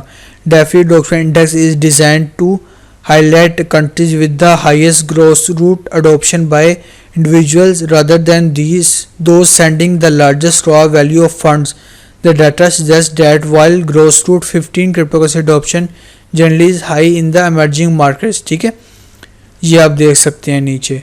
अब इसके बाद देखें the 2021 global DeFi adoption index chain analysis के मुताबिक सबसे ज़्यादा जो है वो टॉप पर है यूनाइटेड स्टेट्स, ठीक है। और चाइना में बैन है क्रिप्टो, फिर भी वो भी टॉप पर है, 4 नंबर पर है इस टाइम। और अब इंडिया की बात करें, इंडिया 6 नंबर पर है और पाकिस्तान 23 नंबर पर है। ठीक है, यहाँ पे देखें, what stands out here is that unlike with over crypto adoption index, may of the countries ranking highest in grassroots DeFi adoption are those with high raw volume of cryptocurrency value move both currently and historically। ठीक है, कि बहुत हद तक इजाफा हो चुका है इसके अंदर। और देखें आप यहाँ पे stand out countries, these trends are the United States, China, Vietnam, the UK and several other Western European countries that ranks higher on the DeFi adoption index। ठीक है, कि दूसरी कंट्रीज़ जो हैं वो बहुत ज़्यादा इसको सीरियस ले रही है और इसमें ज़्यादा काम कर रही हैं। ठीक है, व्हाट इज़ क्रिप्टो एक्सचेंज, ये क्रिप्टो एक्सचेंज क्या है? Cryptocurrency exchange are platforms that facilitate the trading of cryptocurrencies for other assets including digital and fiat currency. In effect, cryptocurrency exchange act as a third party between buyer and seller and make money through commission and transaction fees। अब इसमें क्या होता है, देखिए आप किसी से भी पर्सन से अगर परचेजिंग करें, ठीक है, तो आपको रिस्क रहता है कि ये मेरे पैसे लेके भाग तो नहीं जाएगा, क्या मेरे ये बिटकॉइन लेके भाग तो नहीं जाएगा। ठीक है, तो इसी को मद्देनज़र रखते हुए एक्सचेंजेस आई। अब एक्सचेंजेस क्या काम करती हैं, वो थर्ड पार्टी का काम करती हैं। ठीक है, यानी आपके पास बिटकॉइन है, ठीक है, आपने सेल करने हैं, और किसी के पास डॉलर है, उसने बिटकॉइन परचेज करने हैं, वो आप दोनों को आपस में मिला देगी एक्सचेंज। ठीक है, अगर आपके पास क्रिप्टो टू क्रिप्टो ट्रांजैक्शन करनी है, आपके पास इथेरियम अपने बिटकॉइन परचेज करने हैं, वो दोनों एक्सचेंज आप दोनों को मिला देगी। आपके पास रिपल कॉइन है, आपने बिटकॉइन परचेज करने हैं, आप जिसने बिटकॉइन सेल करने वो उसके साथ आपको मिला देगी। ठीक है, ऐसे देख लें। ठीक है, अब बहुत सी एक्सचेंजेस हैं फियाट करेंसीज भी करती हैं अपनी ऑप्शन, फियाट करेंसी की भी ऑप्शन रखती हैं। ठीक है, पहले क्या था, क्रिप्टो टू क्रिप्टो सिर्फ ट्रांजैक्शन होती थी, लेकिन अब फियाट करेंसीज के साथ भी होती है। USDT, ठीक है, वो बैक है USD के, ऐसे यूरो हो गया और भी जितनी करेंसी, लीरा हो गया, वो आपको मिल जाएगा। ऐसे ही ट्रेडिंग होता हुआ क्रिप्टो एक्सचेंज के अंदर।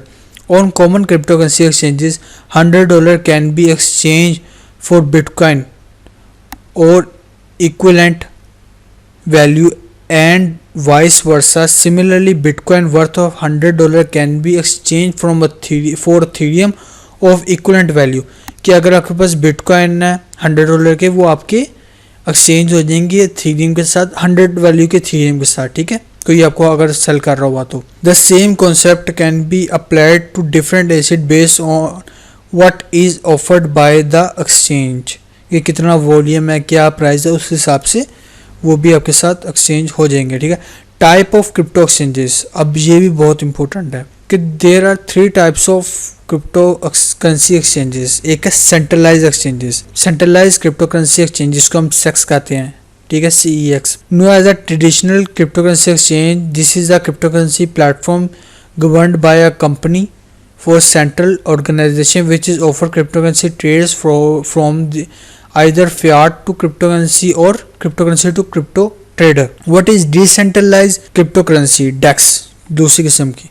A decentralized exchange, also referred to as a DEX, act as an alternative to a traditional centralized exchange। This type of cryptocurrency platform does not depend on a company or a service to control the asset or a customer। Decentralized होती है totally। Instead, the trader or transaction are controlled by an automated process without any central presence। These traders are considered peer to peer or customer to customer using blockchain technology। ये blockchain पे work कर रहे होते हैं, यानी कि अगर Ethereum network की blockchain है ना, ये decentralized exchange बनी है, तो वहाँ पर सिर्फ Ethereum नेटवर्क के ही coin ट्रेड होंगे, वो वहाँ पे बिटकॉइन ट्रेड नहीं होगा, उसके लिए अलग से काम करना पड़ेगा। वहां पर फियाट करेंसी नहीं होगी। हाँ, फियाट करेंसी बैक्ड कोई आ जाए ब्लॉकचेन इथेरियम पर तो वो हो सकती है, लेकिन वहां पे अगर इथेरियम की ब्लॉकचेन पे डेक्स बनी हुई है, डिसेंट्रलाइज डैप बनी हुई है, तो वो सिर्फ इथेरियम बेस होगी, कोई और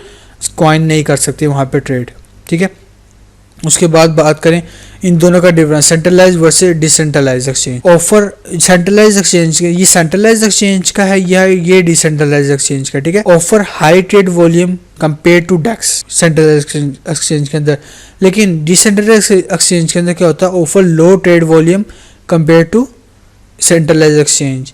offer high liquidity, centralize exchange के अंदर हाई लिक्विडिटी होती है, लेकिन डिसेंट्रलाइज के अंदर हाई लिक्विडिटी नहीं होती। सेंट्रलाइज एक्सचेंज के अंदर allow fiat to crypto currency trades, लेकिन currently only offer crypto to crypto trades होती हैं डिसेंट्रलाइज के अंदर। हाई फंक्शनैलिटी, इसके अंदर लिमिटेड फंक्शनैलिटी होती है। It is more value, centralise के अंदर it is more vulnerable to hack compare to DEX, कि हैक हो सकती है। Offer high security from hacks on owing to distributed nodes under government regulation can be shut down, कि government इसको बंद कर सकती है, लेकिन डिसेंट्रलाइज के अंदर गवर्नमेंट शट डाउन नहीं कर सकती। इसको सेंट्रली गवर्नड के सेंट्रल कंपनी कोई इसको गवर्न कर रही होती है, लेकिन इसके अंदर डिसेंट्रलाइज के अंदर कोई कंपनी इसको रन नहीं कर रही होती। ये कुछ एक्सचेंजेस हैं, यहाँ पे इनके लिंक भी दिए हुए हैं। ये बाइनेंस हो गया, OKX, FTX एक्सचेंज, ये सेंट्रलाइज एक्सचेंजेस हैं टॉप की। डिसेंट्रलाइज के अंदर कौन सी है, यूनिस्वैप। यूनिस्वैप कौन सी है, Ethereum base,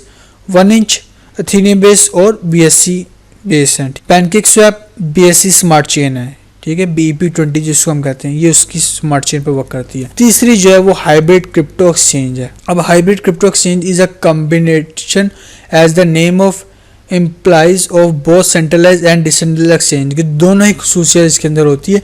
taking the best from platform concept, a hybrid exchange offer the trustless nature combined with the low latency and fast transaction speed of centralized platform. Regulation and license for DEX and SEX. Most centralized exchange are licensed and regulated by the government. In some jurisdictions, crypto exchanges can be banned. जैसे China में ban हुई, decentralised exchanges ban नहीं हो सकती और ना इसको कोई गवर्न कर सकता है। उसके बाद अगर मैं इन तीनों का आपको कंपैरिजन करके बताऊं तो UI जो UX होता है आपका सेंट्रलाइज्ड एक्सचेंज के अंदर ईजी टू यूज़ होता है, डिसेंट्रलाइज के अंदर हार्ड टू यूज होता है। डिसेंट्रलाइज के अंदर क्या होता है, आपको अपने जो आपके वॉलेट होते हैं, ठीक है, आपके जो डिसेंट्रलाइज वॉलेट होते हैं वो आपको कनेक्ट करने पड़ते हैं। आपका फंड वहाँ से मूव होता है डिसेंट्रलाइज एक्सचेंजेस के अंदर, वहाँ पे आपको ट्रांजैक्शन फीस वगैरह देनी पड़ती है, ये सब कुछ। हाइब्रिड एक्सचेंज के अंदर ऐसा नहीं होता, ईजी टू यूज होती है। मैचिंग स्पीड, ठीक है, कि कौन कितना फंड सेल करना चाह रहा है, बाय करना चाह रहा है, इसके अंदर वेरी फास्ट। सेंट्रलाइज एक्सचेंज के अंदर वेरी फास्ट, डिसेंट्रलाइज के अंदर स्लो और हाइब्रिड के अंदर फास्ट होता है, ठीक है। Custody, user trust the centralize exchange, user जो होते हैं वो ट्रस्ट करते हैं सेंट्रलाइज एक्सचेंज के अंदर। User own their fund, decentralize के अंदर यूजर अपना फंड खुद कंट्रोल करता है। हाइब्रिड एक्सचेंज के अंदर यूजर ऑन देयर फंड, यानी हाइब्रिड एक्सचेंज के अंदर सेंट्रलाइज और डिसेंट्रलाइज खुद दोनों ही ऐड होती हैं। ट्रेडिंग वॉल्यूम जो होता है वो सेंट्रलाइज के अंदर हाई होता है, बाकी दोनों के अंदर लो होता है। लिक्विडिटी सेंट्रलाइज के अंदर हाई होती है, बाकी दोनों के अंदर लो होती है। और सेंट्रलाइज के अंदर फीचर्स जो होते हैं वो अनलिमिटेड होते हैं, कोई भी एक्सचेंज किसी टाइम भी कोई भी फीचर आपका इंट्रोड्यूस करा सकती है आपके साथ, लेकिन डिसेंट्रलाइज और हाइब्रिड एक्सचेंज के अंदर ऐसा नहीं होता, लिमिटेड होती हैं। फियाट गेटअवे, यानी कि जो फियाट करेंसी होती है वो डिसेंट्रलाइज के अंदर नहीं होती, हाइब्रिड और सेंट्रलाइज एक्सचेंजेस के अंदर आपकी होती हैं। टोटल मार्केट के अंदर इस टाइम 422 एक्सचेंजेस है with a total volume 24 over volume, जो इसका $90 बिलियन का इसका 24 ओवर का ट्रेडिंग वॉल्यूम है, ठीक है। There are 307 spot trading exchanges with the total trading volume of, ठीक है, और there are 307 spot trading exchanges हैं जिनका 24 ओवर ट्रेडिंग वॉल्यूम है $267.36 बिलियन का, ठीक है। According to the Google there are 35 million people are in crypto, और ये जो स्टैट्स हैं वो 24 अक्टूबर 2021 के। उसके बाद according to chain analysis Pakistan जो है वो इस टाइम 3rd नंबर पर है क्रिप्टो अडोप्शन के हवाले से, ठीक है। इंडिया 2nd नंबर पर और वियतनाम 1st नंबर पर, ठीक है। The chain analysis 21 global crypto adoption the top 20 countries based on three metrics: total crypto activity, trading activity on non-professional user, and peer-to-peer exchanges trading volume. All their weight be purchasing power party per capita. ठीक है. Countries are scored on a scale of 0 to 1. यहाँ पर CNBC की report दी हुई है, आप यहाँ पर देख सकते हैं. ठीक है. यहाँ पर वर्ल्ड रीजन्स क्रिप्टो होल्डिंग के क्रिप्टो करेंसी चार्ट यहाँ पर देख सकते हैं कि कितना 2 ट्रिलियन तक इसकी मार्केट गई थी. ठीक है. ये डाटा थोड़ा सा, ये कहाँ से, जुलाई 20 से जून 2021 तक का डाटा है. उसके बाद यहाँ पे वर्ल्ड रीजन क्रिप्टो होल्डिंग, सबसे बड़ी चीज़ जो अफ्रीका है वो टोटल क्रिप्टो का 3% होल्ड करता है, जो बनता है $51 बिलियन का. मिडल ईस्ट पूरी क्रिप्टो का 7% होल्ड करता है, जिसको हम कहते हैं $119 बिलियन.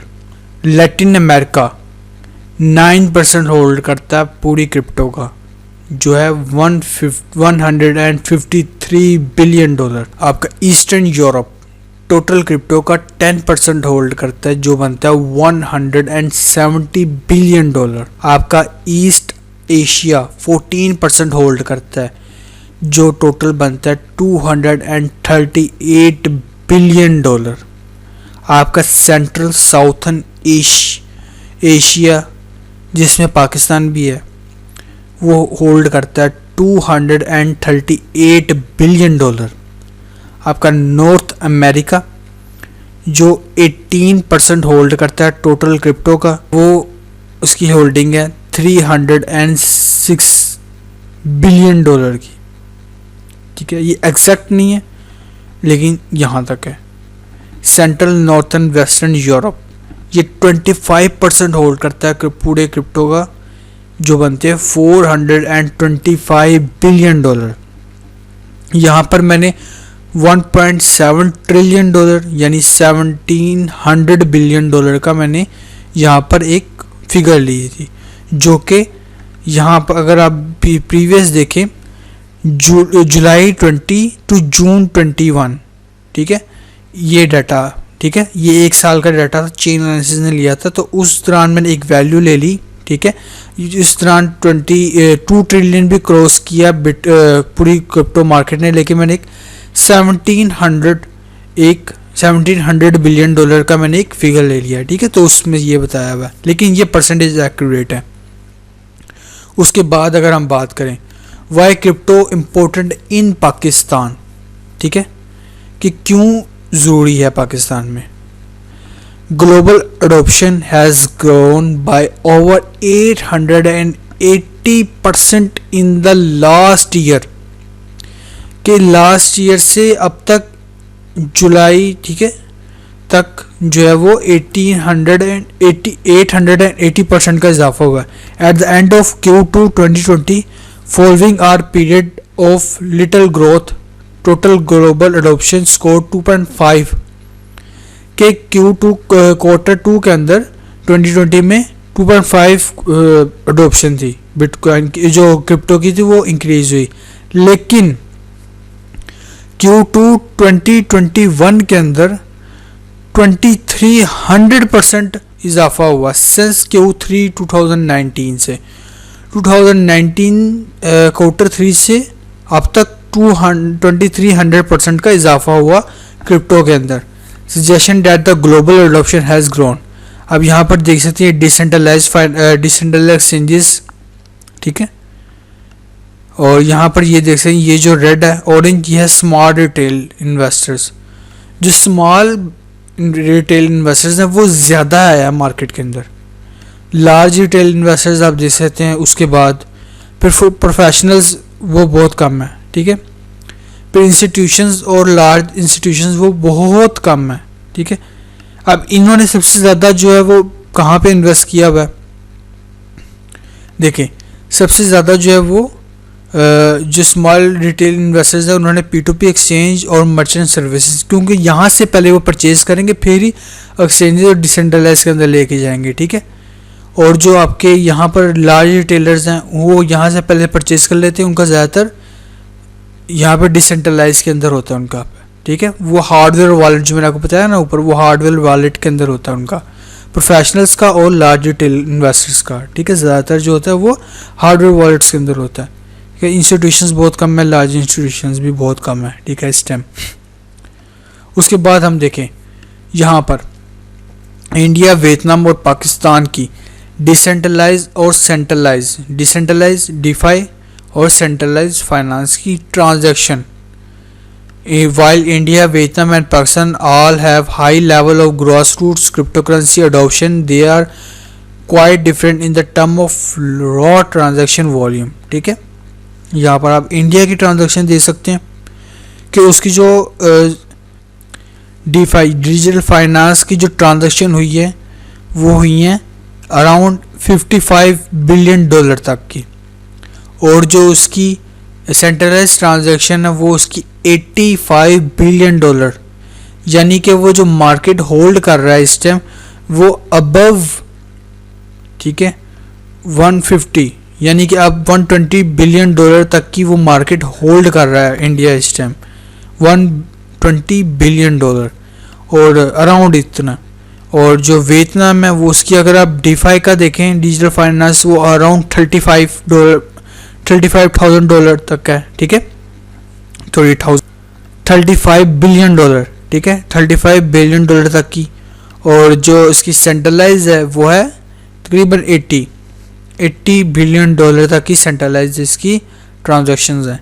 और पाकिस्तान अगर आप देखें, पाकिस्तान बहुत कम है, पाकिस्तान की जो आप 15% डीफाई यानी डिजिटल फाइनेंस यानी $15 बिलियन आप यूँ कह सकते हैं कि डिजिटल फाइनेंस के अंदर, और $20 बिलियन आपके सेंट्रलाइज एक्सचेंजेस के अंदर, कुल मिला के $35 बिलियन की जो पाकिस्तान होल्डिंग है इस टाइम क्रिप्टो मार्केट के अंदर,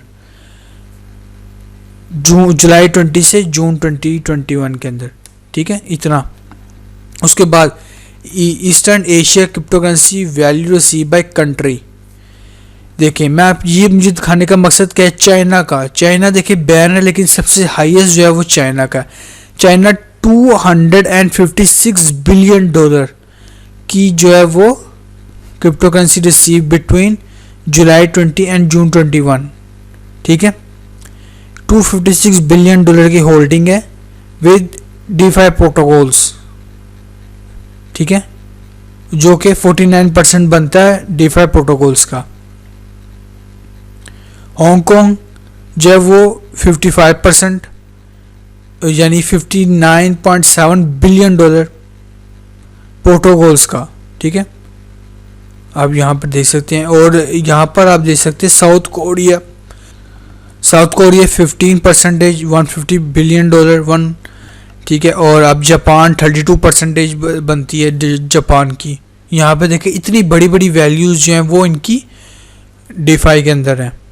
अब crypto currency platform share bye transaction, ये पाकिस्तानियों का है, ठीक है, ये देखें यहाँ पर स्मॉल रिटेल इन्वेस्टर्स जो है अंडर $1,000, लार्ज रिटेल इन्वेस्टर्स $1,000 से आपका $10,000 तक का, प्रोफेशनल्स $10,000 से $1 मिलियन तक का, इंस्टीट्यूशंस $1 मिलियन से $10 मिलियन तक का, लार्ज इंस्टीट्यूशंस $10 मिलियन से ऊपर तक का। तो आप यहाँ पर देख सकते हैं कि आपको स्मॉल इन्वेस्टर्स ही ज़्यादा दिखेंगे इसमें, ठीक है, लार्ज रिटेलर्स, उसके बाद फिर प्रोफेशनल्स हैं, फिर इंस्टीट्यूशंस और लार्ज इंस्टीट्यूशंस बहुत कम है, आप यहाँ पर देख सकते हैं।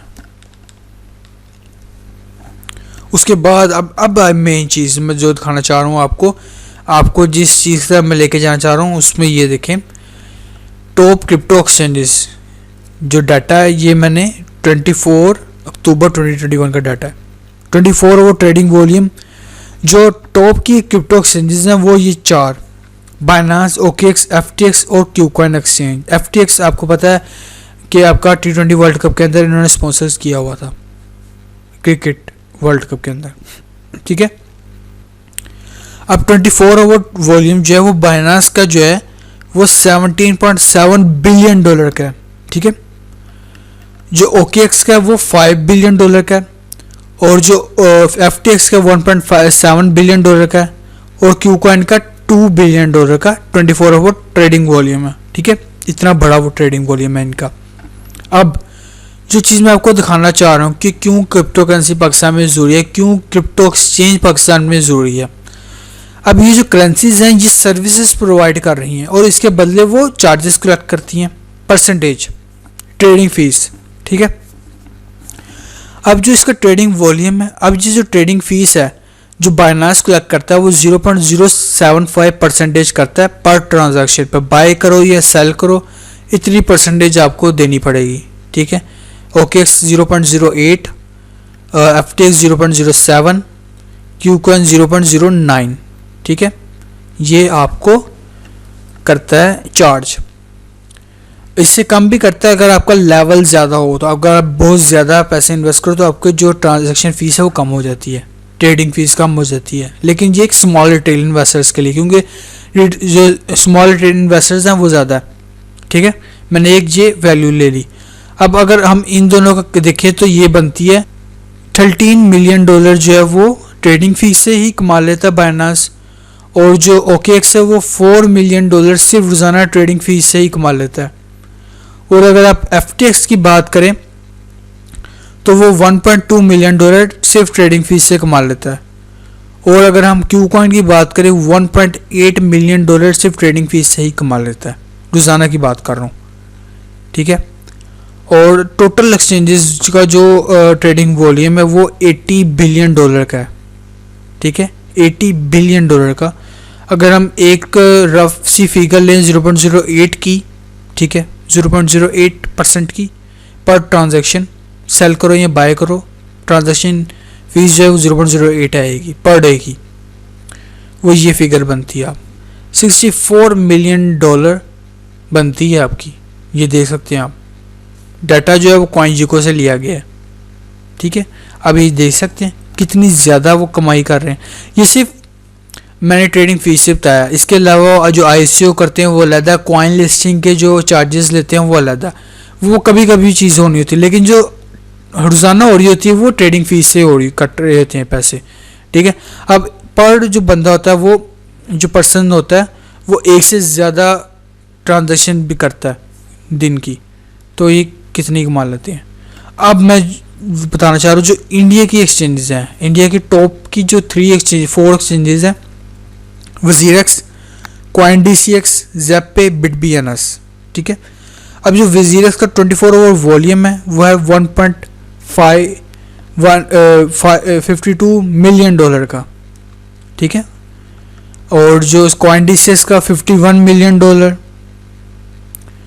और आपका Zapay 32 मिलियन डॉलर, और BitBNS 39 मिलियन डॉलर का इसका ट्रेडिंग वॉल्यूम है 24 आवर का।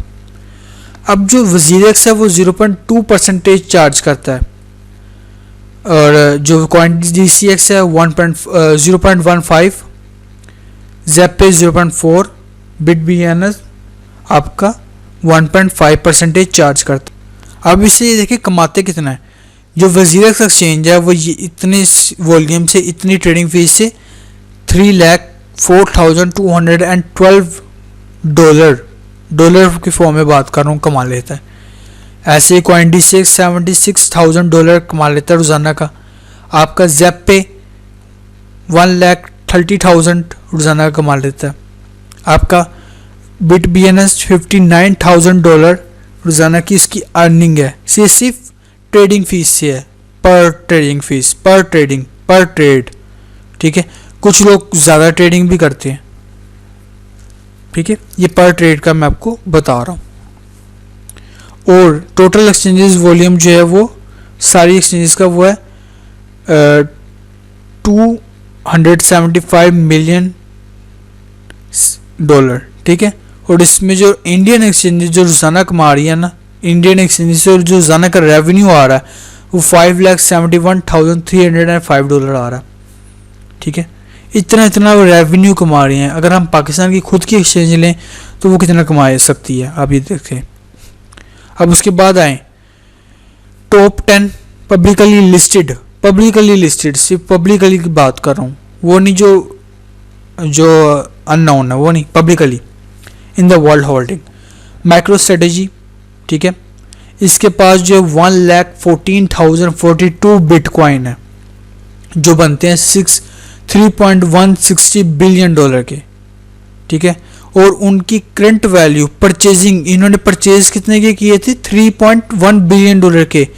हो कितने के, कुछ ही अरसे के अंदर, ज़्यादा टाइम नहीं, इनको वो इसी साल ये क्रिप्टो मार्केट के अंदर आए हैं, इन्होंने परचेजिंग की करना स्टार्ट की है। तो 5.277 बिलियन डॉलर की इनकी मार्केट कैप बन गई और 63% इंक्रीज हुआ। टेस्ला, एलोन मस्क की कंपनी जो इलेक्ट्रिक कार क्रिएट करती है, इनके पास 38,300 बिटकॉइन है जो इनकी परचेजिंग थी 1.329 बिलियन डॉलर की। और उसके बाद इनको 30% का इंक्रीज हुआ, 1.7% हो गई। गैलेक्सी डिजिटल होल्डिंग, ठीक है, ये मुख्तलिफ टाइम फ्रेम में इन्होंने परचेजिंग की है, लेकिन इनके पास 14,000 बिटकॉइन है, ठीक है। एसी स्क्वायर कंपनी 88,000, बाकी और देखिए आप कॉइनबेस ग्लोबल 4,000, ठीक है, नेक्सस 1,700। ऐसे ये यहाँ पर होल्डिंग करती हैं कंपनीज। ये कहीं यहाँ पर ये नीचे आपको टोटल रिपोर्ट दे दी हुई है। उसके बाद क्रिप्टो एटीएम्स, क्रिप्टो एटीएम्स जो हैं वो bitcoin ATM is an internet connected kiosk that allow customer to purchase bitcoin and और other crypto currency with deposit cash. A bitcoin ATM is not the same as a automated teller machine ATM that allow bank customer to physically withdraw, deposit or transfer funds in one bank account. Rather, Bitcoin ATMs produce blockchain-based transactions that send cryptocurrencies to the user digital wallet, often via the use of a QR code. ठीक है, इसमें क्या होता है, QR code के through, ठीक है, जैसे आप बैंक अकाउंट में जाते, बैंक एटीएम्स में जाते हैं तो वहाँ पर आप क्या करते हैं, कैश यहाँ से विड्रॉल लेते हैं, ठीक है, फिजिकली पिन एंटर करते हैं, अमाउंट देते हैं और कैश विड्रॉल कर लेते हैं। लेकिन बिटकॉइन एटीएम्स के अंदर क्या होता है, ये क्रिप्टो एटीएम्स के अंदर क्या होता है कि वहाँ पर आप जाते हैं, आप अपना वॉलेट कनेक्ट करते हैं, ठीक है, वहाँ पर आप क्या करते हैं, स्कैन करते हैं, वॉलेट कनेक्ट नहीं करते आप, ठीक है, आप सिंपली QR कोड के थ्रू आप वॉलेट कनेक्ट करते हैं, ठीक है, QR कोड के थ्रू वहाँ पर ATM, वहाँ पर आपको आपका वहाँ पर दिखा देता है, डिपॉजिट एड्रेस दिखा देते हैं, सेंडिंग किस तरह सेंड करना है, वो QR कोड के थ्रू होता है, ठीक है। आप अपनी प्राइवेट की वगैरह कुछ नहीं लगाते ATM के अंदर, सिंपली QR के थ्रू आपका सेंडिंग एंड रिसीव कनेक्शन होता है वहाँ पर, ठीक है। वो ट्रांजैक्शन जो होती है वो आपकी ब्लॉकचेन के अंदर स्टोर हो जाती है और आप जो जितनी अमाउंट चाहें वहाँ से आप सेंड एंड रिसीव कर सकते हैं, ठीक है, और वो आपके वॉलेट के अंदर आपको रिसीव हो जाएंगी। और टोटल जो क्रिप्टो एटीएम्स हैं वो 30,000 है, 30,180 कंट्रीज, 75 कंट्रीज़ के अंदर 43 प्रोड्यूसर्स हैं, इसके ऑपरेटर्स 629 ऑपरेटर्स हैं। और ये अगर PDF अगर आपके पास होगी तो आपको ये लिंक भी मिल जाएंगी, ये मैंने लिंक इसके अंदर अटैच किए हुए हैं, ठीक है। उसके बाद यहाँ पर देखें, सबसे ज़्यादा जो आपको ATMs कहाँ पे देखेंगी, अमेरिका के अंदर सबसे ज़्यादा ATM जो है वो आपको अमेरिका के अंदर मिलेंगी, ठीक है। इंडिया के अंदर भी 2 आपको कम मिलेंगी, ठीक है। और आपको यहाँ पर देखें कहाँ कहाँ पे आपको ये देखें मिल रही हैं, ये देखें सबसे ज़्यादा जो है वो आपकी अमेरिका के अंदर ATM मशीन्स हैं, ठीक है। तो कुछ सोचें कि अमेरिका तो क्यों इसको अलाउ कर रहा है, उसने इसकी अहमियत जानी होगी तभी तो इसको अलाउ कर रहा है ना अमेरिका, तो आप भी कीजिए। अब ETF ये सबसे ज़्यादा क्या, अ crypto currency exchange traded fund ETF is a fund consisting of cryptocurrencies. While most ETFs track an index or a basket of assets, a cryptocurrency ETF tracks the price of one or more digital tokens based on the investor's sale or purchases. The share price of cryptocurrency ETF fluctuates on a daily basis. Just like common stocks, they are also traded on a daily basis. ठीक है, जैसे stocks exchange में काम होता है ऐसे ही ETF होता है, ठीक है। जैसे PCX पाकिस्तान स्टॉक एक्सचेंज, इसके अंदर ETF अप्रूव कर दे कि बिटकॉइन उसकी लेन देन होगी, सेम ऐसी ETF है। There are two kinds of ETF, one kind, the first type is backed by physical cryptocurrency, the investment firm managing the fund makes purchases of cryptocurrency and ownership on the coins of represented as share. When purchasing share in the ETF, investor will indirectly own cryptocurrency. Thus, owner can give exposure to cryptocurrencies without the accumulating expenses and risk of owning right. ठीक है, यानी कि ETF अगर approve कर देता Pakistan PCX के अंदर तो और एक अथॉरिटी बना देता, तो वो क्या करेगा कि इन्वेस्टर्स जाएंगे कि यार पैसे देंगे PCX को कि यार तुम हमारे हिस्से के बिटकॉइन परचेज कर लो, अपने पास रखो। ठीक है, सेम ऐसे ही होगा, इन्वेस्टर्स को खुद नहीं परचेज करने पड़ेंगे, PCX उनके बिहाफ पर परचेज कर लेगा और सर्विस चार्जेस लेगा अपने। The second type is an authentic variant that track cryptocurrency derivatives like future contract and cryptocurrency exchanges traded produce ETPs. For example, many ETFs proposed to the US Security Exchange Commission SEC track prices of Bitcoin future contract trade as the Chicago Mercantile Exchanges CME। ठीक है, जैसे CME है वो मैंने आपको बताया। ठीक है, the first bitcoin exchange traded fund ETF launch in the United state. देखिए यूनाइटेड स्टेट के अंदर सबसे पहला ETF अप्रूव हुआ and smash record on the Thursday. इसी साल $1 बिलियन का उन्होंने ट्रेडिंग फर्म जमा कर लिया था, ट्रेड उनके अंदर वॉल्यूम जमा हो गया था। ठीक है, ये देखें, the senior ETF analyst for the Bloomberg said that the purchases bitcoin strategy ETF by two. ठीक है, बाय2 कंपनी थी। उसके बाद अगर हम देखें इंस्टीट्यूशन गाइडेंस के इस पे कानून साजी क्या है, the FATF and the WEF say that all countries should regulate crypto and not ban it, and that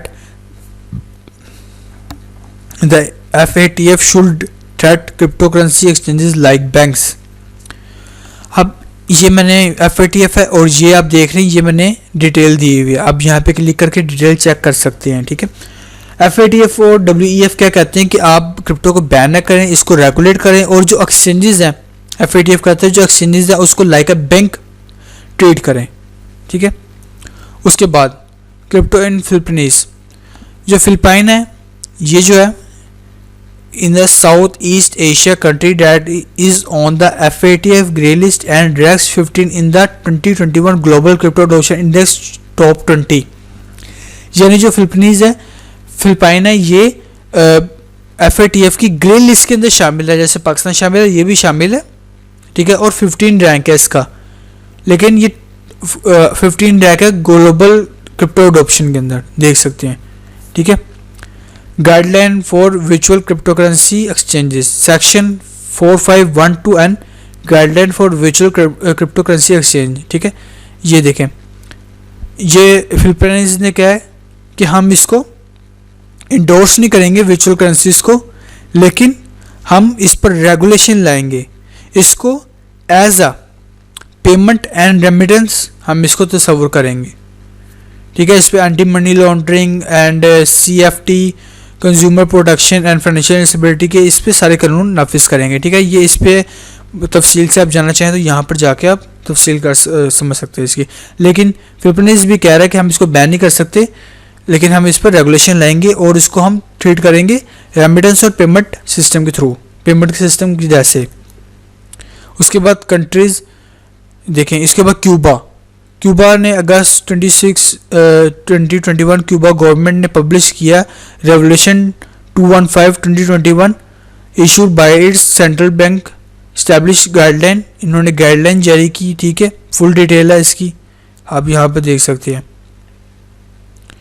फिर रशिया ने भी बिल इसका दिया है कि बिल नंबर है 10657-107 दिसंबर 1 2020 को इन्होंने इंट्रोड्यूस कराया कि इन्होंने कहा कि रेगुलेट है कि नहीं है, हम इसको एज ए एसेट ट्रीट करते हैं। ठीक है, एसेट ट्रीट करते हैं और आपने इस पर टैक्स देना है, बस हमें आप टैक्स दें, वो टैक्स कलेक्ट कर रहे हैं। मैं आपको बताऊंगा कि टैक्स इजीली कैसे आप कलेक्ट कर सकते हैं पाकिस्तानियों से। वैसे तो आप बहुत मुश्किल से कलेक्ट करेंगे, वो पाकिस्तानी टैक्स देंगे भी नहीं, लेकिन एक तरीका ऐसा है जो मैंने इस वीडियो में आगे चल के बताऊंगा कि किस तरह आप इजीली टैक्स कलेक्ट कर सकते हैं और हर बंदा पे करेगा। उसके बाद अगर हम देखें रशिया का, आप यहाँ पर क्लिक करके रशिया का फुल डिटेल चेक कर सकते हैं। सिंगापुर में according to the minister of education speech on behalf on the MAS minister in Sharjah during the second reading of the payment service bill, digital payment token service are commonly understood as cryptocurrency dealing or exchanges service. The minister stated that the MAS would become on the first few financial service regulator in the world to introduce to regulatory framework for digital payment token service. ठीक है, अब ये इसका पूरा आप भी check कर सकते हैं। उसके बाद Germany electronic security act enter into the force. ठीक है, जून 29-21 ऑन जून जे के सारा इसका है। ठीक है, इसको डिस्ट्रीब्यूटेड लेजर टेक्नोलॉजी इन्होंने सारा अपना फ्रेमवर्क दिया हुआ। ये सारे जो है ये कह रहे हैं कि हम इसको बैन नहीं करेंगे, हम इसको एज अ पेमेंट गेटवे लेंगे। ठीक है, और इसको रेगुलेट करेंगे। ये देखें सारे इसको आपको कानून मिल जाएंगे यहाँ पर। न्यूजीलैंड, ठीक है, टैक्स कह रहे हैं हमें दें, रेगुलेट है कि नहीं है लेकिन टैक्स दें। ठीक है, ये देखें इनिशियल रेवेन्यू डिपार्टमेंट, ये सारा इसका यहाँ पर आप क्लिक करेंगे आपको ये मिल जाएगा, फुल डिटेल मिल जाएगी। European union commission publish legislate proposal to regulate crypto assets. Crypto assets are defined as a digital representation of a value of right which may be transferred and stored, ठीक है, digitally आप कह सकते हैं, using distributed ledger technology or similar technology. Asset reference token means a type of crypto asset that purports to maintain a stable value by referring to the value of several fiat currencies. ठीक है, currencies that are legal tender or one or several commodities or one or several crypto assets or a combination of such assets. ठीक है, आप ये देख सकते हैं यूरोपीय यूनियन ने क्या कहा है। उसके बाद कंट्रीज डायरेक्टिव, उसके बाद यूनाइटेड स्टेट्स का आप चेक कर सकते हैं। उसके बाद एल सल्वाडोर जिसने तकरीबन 1500 तक बिटकॉइन जो है वो अपने पास स्टोर कर लिए हैं। ठीक है, और ये पहली कंट्री है जिसने लीगल टेंडर करार दिया है बिटकॉइन को, ठीक है, क्रिप्टो को। उसके बाद आप ये देख सकते हैं इनके प्रेसिडेंट नयाब बुकली, इनने का जो डिप हुआ है मार्केट का 4 दिसंबर को जो डिप आया है उसके अंदर उन्होंने ट्वीट की थी कि हमने 150 बिटकॉइन और परचेज कर ली हैं। ठीक है, $48,000 की प्राइस पर। और वकार का पाकिस्तान को कहा था कि $5,000 प्राइस थी बिटकॉइन की, और वकार का बार बार कह रहा था कि पाकिस्तान हुकूमत से कि अपना 1% जो है ना वो क्रिप्टो में इन्वेस्ट कर दें। पाकिस्तान ने नहीं किया। और एल सल्वाडोर ने हॉस्पिटल्स और भी बहुत से काम शुरू कर दिए बिटकॉइन की अर्निंग से। ठीक है, और ये देख सकते हैं आप इन्होंने अपना माइनिंग का सारा इन्होंने सिस्टम वगैरह लगा रहे हैं। ठीक है, ये देखें the vocal is powering this bitcoin mining. ठीक है, ये देखें आप।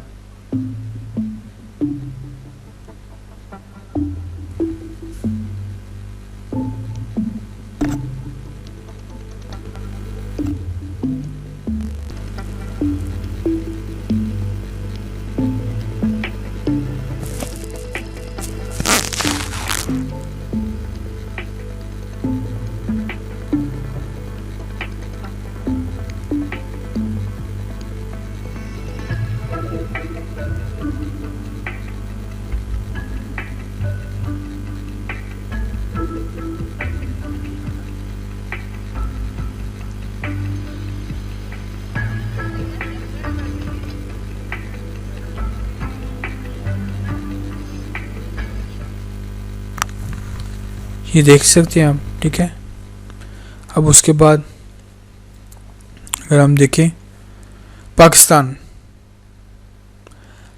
On crypto currency exchange, It is estimated that over 9.09 million people, which is 4.1% of Pakistan total population, currently own crypto assets. जो पाकिस्तान के 9 मिलियन लोग हैं, 90 लाख, वो क्रिप्टो एसेट होल्ड करते हैं, ठीक है। It is estimated that $32.5 billion worth of crypto Pakistan own crypto assets, कि यानी कि जो $32.5 बिलियन के जो क्रिप्टो है, अकॉर्डिंग टू चेन एनालिसिस जो मैं आपको पहले बता चुका हूँ, वो पाकिस्तान क्रिप्टो होल्ड करते हैं। पैसे इन्वेस्ट नहीं किए इतने पाकिस्तान ने, 32.5 बिलियन पाकिस्तान ने इन्वेस्ट नहीं किया, लेकिन इतने की क्रिप्टो होल्ड करता है पाकिस्तान, ठीक है। ये देखें, share of crypto currency value send by the transaction size for India, Pakistan and Vietnam. The large institution size transaction above $10 million worth of cryptocurrency represent 42% of transactions sent from India-based address various 28% of Pakistan and 29% of Vietnam, ठीक है। ये देखें, अब ये देख सकते हैं large जो इंस्टीट्यूशंस है वो इंडिया का जो है वो 42% है, पाकिस्तान का जो है 28% और वियतनाम का 29%। कि जो लार्ज इंस्टीट्यूशंस है वो अब वो ज़्यादा इन्वेस्ट कर रहे हैं क्रिप्टो के अंदर, ठीक है। आप ये देख सकते हैं स्मॉल इन्वेस्टर्स जो है वो कम किया है उन्होंने, लेकिन अगर आप पर्सनल में बात करें तो वो स्मॉल इन्वेस्टर्स ज़्यादा है as compare to other,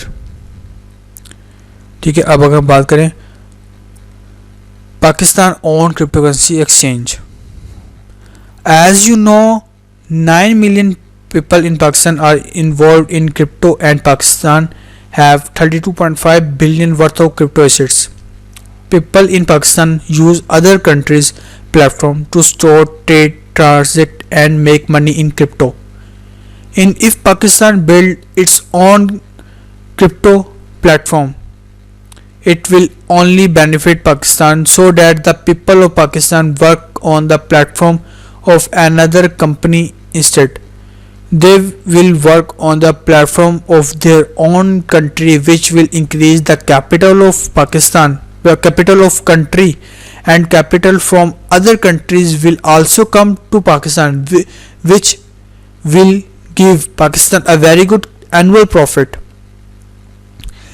Waqar Zakat, the famous personality and NED University student, are already working on a cryptocurrency blockchain project, and they have developed the 10up Nation project, and 10up Nation will provide a free platform of crypto asset to Pakistan government. The government of Pakistan should regulate the 10up Nation with the SECP, Security Exchange Commission. The government of Pakistan, Waqar Zakat, 10up Nation and the concerned ministries should work together and set positive legislation on crypto on Pakistan on cryptocurrency exchange.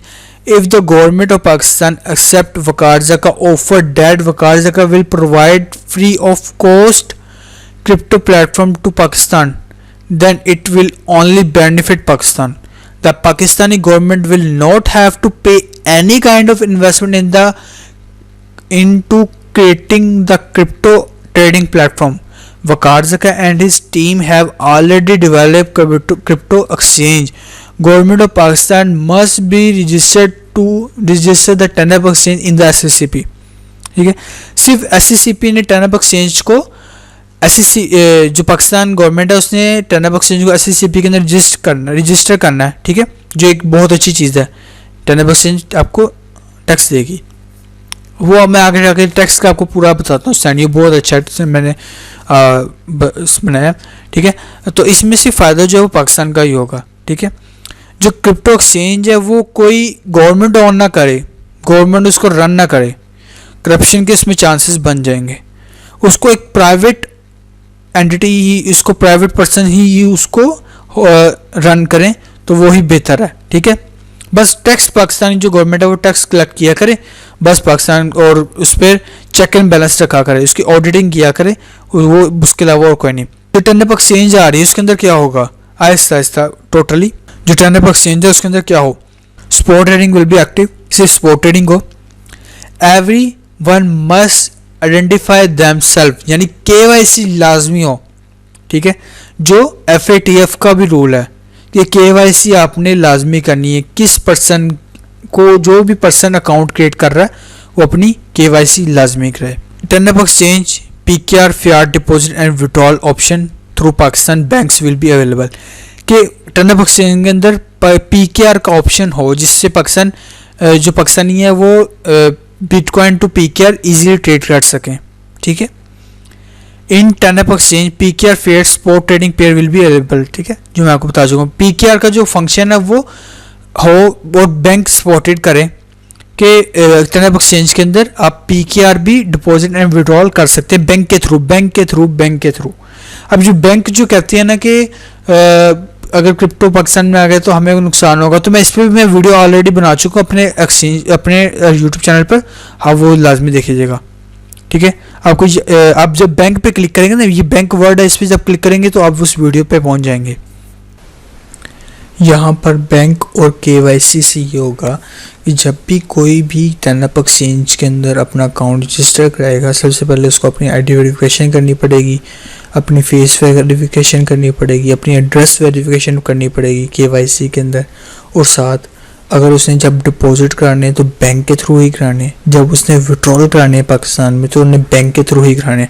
तो दोनों जगह bank account लाजमी attach होंगे, ठीक है, क्योंकि लोग other P2P exchange पे जब जाते हैं तो उनको रेट जो हैं वो हाई मिलते हैं, और उनके साथ जो है वो फ्रॉड भी हो सकते हैं, हो जाते हैं कुछ लोगों के साथ। लेकिन जब एक्सचेंज के साथ ही बैंक अटैच होंगे, ठीक है, और एक्सचेंज ही मैनेज कर रही होगी तो फ्रॉड नहीं होंगे। तो जब भी किसी ने डिपॉजिट कराना होगा टर्नअप एक्सचेंज के अंदर, वो PKR के थ्रू ही जाएगा। टर्नअप एक्सचेंज के अंदर पहले अपने बैंक से वो डिपॉजिट करेगा, सीधा डिपॉजिट के फंक्शन होगा, बैंक टर्नअप एक्सचेंज के अंदर ही बैंक की ऑप्शन होगी और बैंक टच करना लाजमी होगा। वो ऑप्शन से बैंक से वो अपने टर्नअप एक्सचेंज के अंदर PKR डिपॉजिट करा देगा, ठीक है। फिर PKR से ट्रेडिंग करेगा, बिटकॉइन परचेज करे, टर्नअप कॉइन परचेज करे। फिर जब उसने अपने पैसे कैश आउट कराने हैं, कैश आउट कराने वक्त वो बैंक के थ्रू ही कैश आउट कराएगा, वहाँ से PKR के थ्रू वापस विड्रॉल लेगा बैंक में, बैंक से फिर कैश आउट कराएगा। इस तरह कराने से पाकिस्तान का ही फ़ायदा होगा, FATF की सख्ती नहीं होगी पाकिस्तान पर, FATF भी खुश होगा, पाकिस्तान को ही फ़ायदा होगा, पाकिस्तान काफ़ी अच्छे तरीक़ों से कमा लेगा। पहले जब डिपॉजिट कराना होगा PKR फ्री ऑफ कॉस्ट होगा, डिपॉजिट फ्री ऑफ कॉस्ट होता है हर एक्सचेंज में। जब वो PKR से बिटकॉइन परचेज करेगा तब वो फीस पे करेगा, जब वो बिटकॉइन सेल करेगा तब वो फीस पे करेगा, ट्रेडिंग फीस, और जब वो विड्रॉल करेगा तब वो ट्रेडिंग फीस पे करेगा, तब वो विड्रॉल फीस पे करेगा। अगर वो P2P एक्सचेंज यूज़ कर रहा है टर्नअप के अंदर, तो जो ऑर्डर लगाता है सेलिंग का वो 1% जो एक्सचेंजेस चार्ज करती हैं, तो वो 1% जो है टर्नअप जब चार्ज करेगा तो टर्नअप को वहाँ से भी रेवेन्यू आएगा। जब टर्नअप एक्सचेंज के अंदर अदर कॉइन लिस्टिंग होंगे तो तब भी टर्नअप को रेवेन्यू आएगा और प्रॉफिट होगा। तो इसमें पाकिस्तान का ही फ़ायदा है, पाकिस्तान का नुकसान नहीं है। टर्नअप एक्सचेंज को फौरी तौर पर SECP के अंदर लिस्ट करें और अगर अलाउ करें वकार जगह को कि वो रन करें टर्नअप एक्सचेंज, और गवर्नमेंट रन ना करे, गवर्नमेंट कोई उसकी ओनरशिप ना ले, सिर्फ SECP के अंदर रजिस्टर कर रखे टर्नअप एक्सचेंज, और टर्नअप एक्सचेंज पर उसका ऑडिट लाजमी करती रहे। अगर टर्नअप एक्सचेंज गवर्नमेंट खुद चलाएगी तो उसमें करप्शन के ज़्यादा चांसेस हो जाएंगे।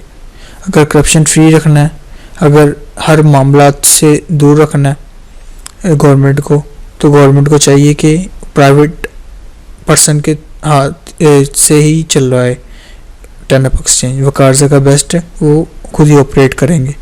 बस जो टैक्स है वो गवर्नमेंट कलेक्ट करे ओनली। इसके अंदर जो बैंक वाली ऑप्शन है वो बहुत अच्छी ऑप्शन है, और KYC great and easy to use interface easy to use होगा। P2P ट्रेडिंग इन एक्सचेंज कि एक्सचेंज के अंदर ही P2P ट्रेडिंग भी होगी। Exchange run 24/7 365 days. List in security exchange commission of Pakistan, कि पहली एक्सचेंज होगी जो सिक्योरिटी एक्सचेंज कमीशन के अंदर लिस्ट होगी। ठीक है, POCE Pakistan on crypto currency exchange. ठीक है, crypto exchange. If we go to other exchanges and trade them, यानी कि हम किसी और एक्सचेंज पे जाकर ट्रेड करें, अदर कंट्री की एक्सचेंजेस पे, they charge us trading fees from 0.08 to 0.1% of over total fund on both buy and cell.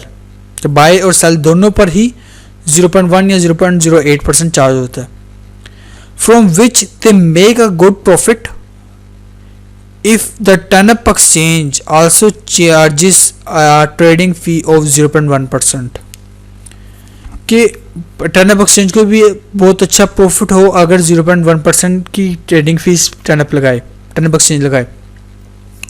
of our total fund on both buying and selling if it can make a good profit on daily basis. Also many people more than one trade in a day.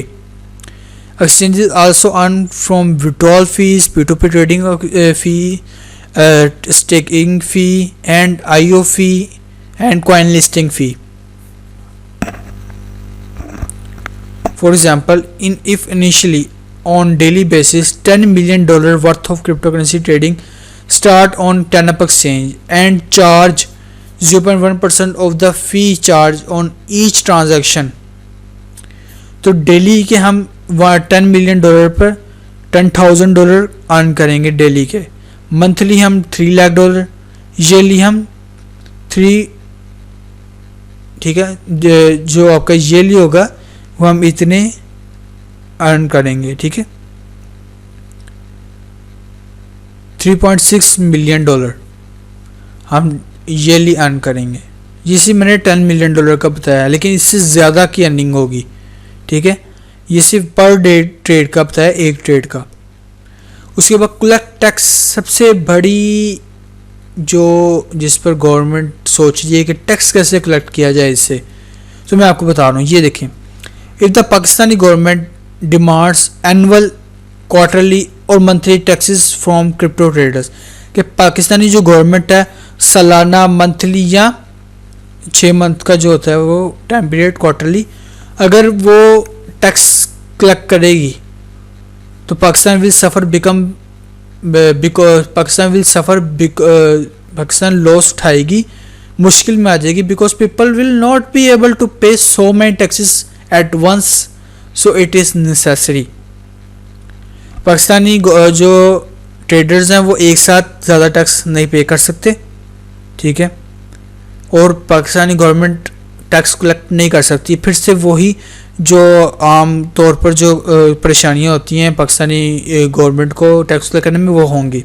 इसका एक हल है, that Pakistan will get 0.03% to 0.04% out of 0.1% of TANAP exchange trading fees, कि जो 0.1% की जो trading fees TANAP exchange charge करे पर ट्रेड पर, उसमें से जो गवर्नमेंट है वो 0.03% से 0.04% जो है ना वो अपना टैक्स कलेक्ट कर लिया करे पर ट्रेड का। ठीक है, of TANAP exchange trading fees. This will only benefit Pakistan if it collect taxes from the exchanges instead of collecting tax from every trader, कि पाकिस्तान बजाय कि हर अवाम ट्रेडर से अलग अलग टैक्स कलेक्ट करे, वो एक ही बॉडी यानी TANAP exchange से ही, उसकी टीम से ही कलेक्ट कर ले। वो उन्होंने सारा हिसाब किताब किया होगा, बस सालाना जाए पाकिस्तानी गवर्नमेंट, या मंथली या क्वार्टरली, एनुअली टैक्स कलेक्ट कर ले। ठीक है, तुम हाँ ओके, एक्सचेंज गवर्नमेंट कहे कि TANAP exchange से बताओ तो कितनी एक्सचेंजेस, कितनी ट्रेडिंग हुई।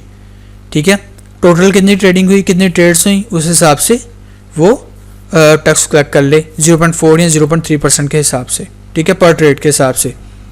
And with this process more and more people will join the TANAP exchange, कि इस तरीके से लोग खुशी खुशी ट्रेडिंग भी करेंगे, वो आप टर्नअप एक्सचेंज को में पार्ट भी लेंगे। उसकी वजह ये है, ये करने की वजह ये है क्योंकि क्रिप्टो की मार्केट इतनी वॉलेटाइल है कि लोगों को साल साल 2-2 साल तक अपने कॉइन होल्ड करने होते हैं। वो सेल नहीं करते लॉस में, क्योंकि लॉस हुआ होता है उनको, वो सेल नहीं करते। सेल करेंगे तो लॉस में सेल करेंगे, लॉस उठाएंगे, इसलिए वो होल्ड करते हैं। अगर किसी कॉइन की मेजॉरिटी लोगों को लॉस हुआ होता है, ठीक है, उन्होंने कॉइन होल्ड किया होता है, ठीक है, अब उनको लॉस हुआ है, साल का आखिर है, आप उनसे टैक्स कलेक्ट करने जाएंगे, वो टैक्स कैसे पे करेंगे? क्या वो लॉस में सेल करके आपको टैक्स पे कर, लॉस में अपने कॉइन सेल करेंगे, एक उनको वो लॉस होगा, फिर वो अपनी कॉइन की क्वांटिटी सेल करेंगे, ठीक है, अपनी जो उन्होंने लॉस हुआ उसमें से आपको टैक्स पे करेंगे, उनको डबल लॉस होगा, वो नहीं पे करेंगे, आपको नहीं अपना शो कराएंगे बैलेंस, वो आपको टर्नअप एक्सचेंज नहीं इस्तेमाल करेंगे, वो अदर कंट्रीज़ की क्रिप्टो एक्सचेंज इस्तेमाल करेंगे, लेकिन वो टैक्स नहीं पे करेंगे क्योंकि वो नहीं पे कर सकते। लेकिन ट्रेडिंग फीस से टैक्स कलेक्ट करना ये एक इजी वे है और हर पर्सन जो है वो खुशी खुशी टैक्स पे करेगा। हर पर्सन ने अगर कॉइन बाय करना है, आपने 0.04% या 0.03% जो भी आप टर्नअप एक्सचेंज के साथ बातचीत करके सिलेक्ट कर ले, वो हर पर्सन पे करेगा। बाय करने पे भी सेल करने पे भी मेजॉरिटी लोग जो है वो एक से ज़्यादा ट्रेड करते हैं दिन में, ठीक है, तो वो ये भी तो टैक्स कलेक्ट करने आपके लिए ईजी कर दी है, ठीक है, आप कलेक्ट कर सकते हैं ईजीली।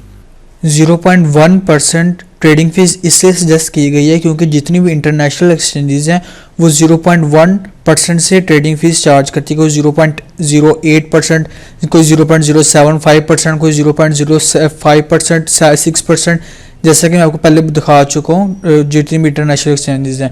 तो अगर आप इसकी हाई ट्रेडिंग फीस रख देंगे 1%, 0.5%, तो इस तरह इंटरनेशनल इन्वेस्टमेंट नहीं आएगी पाकिस्तान पर, और पाकिस्तानी भी जो मेजॉरिटी लोग हैं वो नहीं ट्रेड करेंगे। अगर लोग ट्रेड करेंगे तो अगर ये 0.1% आप अगर रखें तब भी ट्रेड करेंगे लोग, इंटरनेशनल इन्वेस्टमेंट पे आएगी। लेकिन अगर इससे ज़्यादा करेंगे तो फिर इंटरनेशनल जो इन्वेस्टमेंट है वो कम आएगी, ठीक। और उसके बाद TurnUp nation, TurnUp smart is a project to launch metaverse solution by Pakistani crypto influencer Waqar Zaka in collaboration with NED University of Engineering and Technology Pakistan, which has the best AR and VR lab. Dedicated PhD professor for this project. TurnUp Nation is also a masternode based PPOS and proof of stake coin. TurnUp believes that every individual is blessed with some great skill set, and some of those who have great passion to transform their ideas into identities. To provide a push to such creative and यानी कि कहना ये Turnup चाह रहा है कि Turnup के through Turnup की आप कम्युनिटी अगर हिस्सा बन, अगर आपके पास कोई आइडिया, आप उस आइडिया को प्रेजेंट करें, टर्नअप जो है वो हेल्प करेगा उस आइडिया को फुलफिल करने में। उसके बाद आगे हैं TurnUp is determined to elevate the dynamic of blockchain technology, ठीक है, पाकिस्तान का पहला क्रिप्टो कॉइन है जो अपनी खुद की ब्लॉकचेन पर है। इसकी सारी टीम इसकी वेबसाइट पर अवेलेबल है, ठीक है, और ये ट्राई कर रहे हैं कि किसी तरह ये टर्नअप जो SCCP के अंदर रजिस्टर्ड हो जाए, बजाय कि जो दूसरी जो करेंसीज पाकिस्तान से लॉन्च हुई हैं क्रिप्टो, उनके जो विजिबल नहीं है टीम, ना ही वो चाहती हैं कि हम टैक्स पे करें, ना ही वो चाहती हैं हम SCCP के अंदर रजिस्टर हों, लेकिन टर्नअप ये चाहता है। टर्नअप जो है वो अपने ERC पे लॉन्च कर चुका है, ठीक है, अपनी डेक्स लॉन्च करना चाह रहा है, अपनी NFT मार्केट प्लेस लॉन्च करना चाह रहा है, अपना स्वैप लॉन्च करना चाह रहा है, अपना P2P एक्सचेंज लॉन्च करना चाह रहा है, अपना खुद का एक्सचेंज लॉन्च करना चाह रहा है, और वर्ल्ड फर्स्ट सारा कंप्लेक्स एक्सचेंज लॉन्च करना चाह रहा है, ठीक है। लेकिन क्या सिर्फ सबसे पहले कि टर्नअप किसी तरह SCCP के अंदर रजिस्टर हो जाए फिर, ठीक है। आप ये देखें टर्नअप का ये रोड मैप है, आप ये देख सकते हैं। मार्केटिंग इनिशियल बर्निंग भी कर चुके कि प्रेडिक्शन मार्केट प्लेस बकार का it will be great use case of his earlier launch blockchain based project form by a similar university. TurnUp is the Pakistan first blockchain based product that is listed on the world's second largest exchange. It has make market cap of more than $1 billion. TurnUp are listed on the following exchanges. OKX second largest exchange है, Uniswap Ethereum based dapp की largest exchange, Stacks and StakeCube exchange centralize exchange. और today 28 October 2021 TurnUp coin price revolving supply 24 hour volume given today $0.3। ठीक है, ये date, इस date पे celebrating supply इसकी 143 million और इसके 24 आवर वॉल्यूम इसका 5,88,280 24 hour volume. Fully distributed market cap इसकी $68 मिलियन। Market cap, coin market cap से इसका डेटा लिया गया, ये वाला। वेबसाइट इसकी available, source code, white paper और इसकी एक्सप्लोर इसका अवेलेबल है यहाँ पर।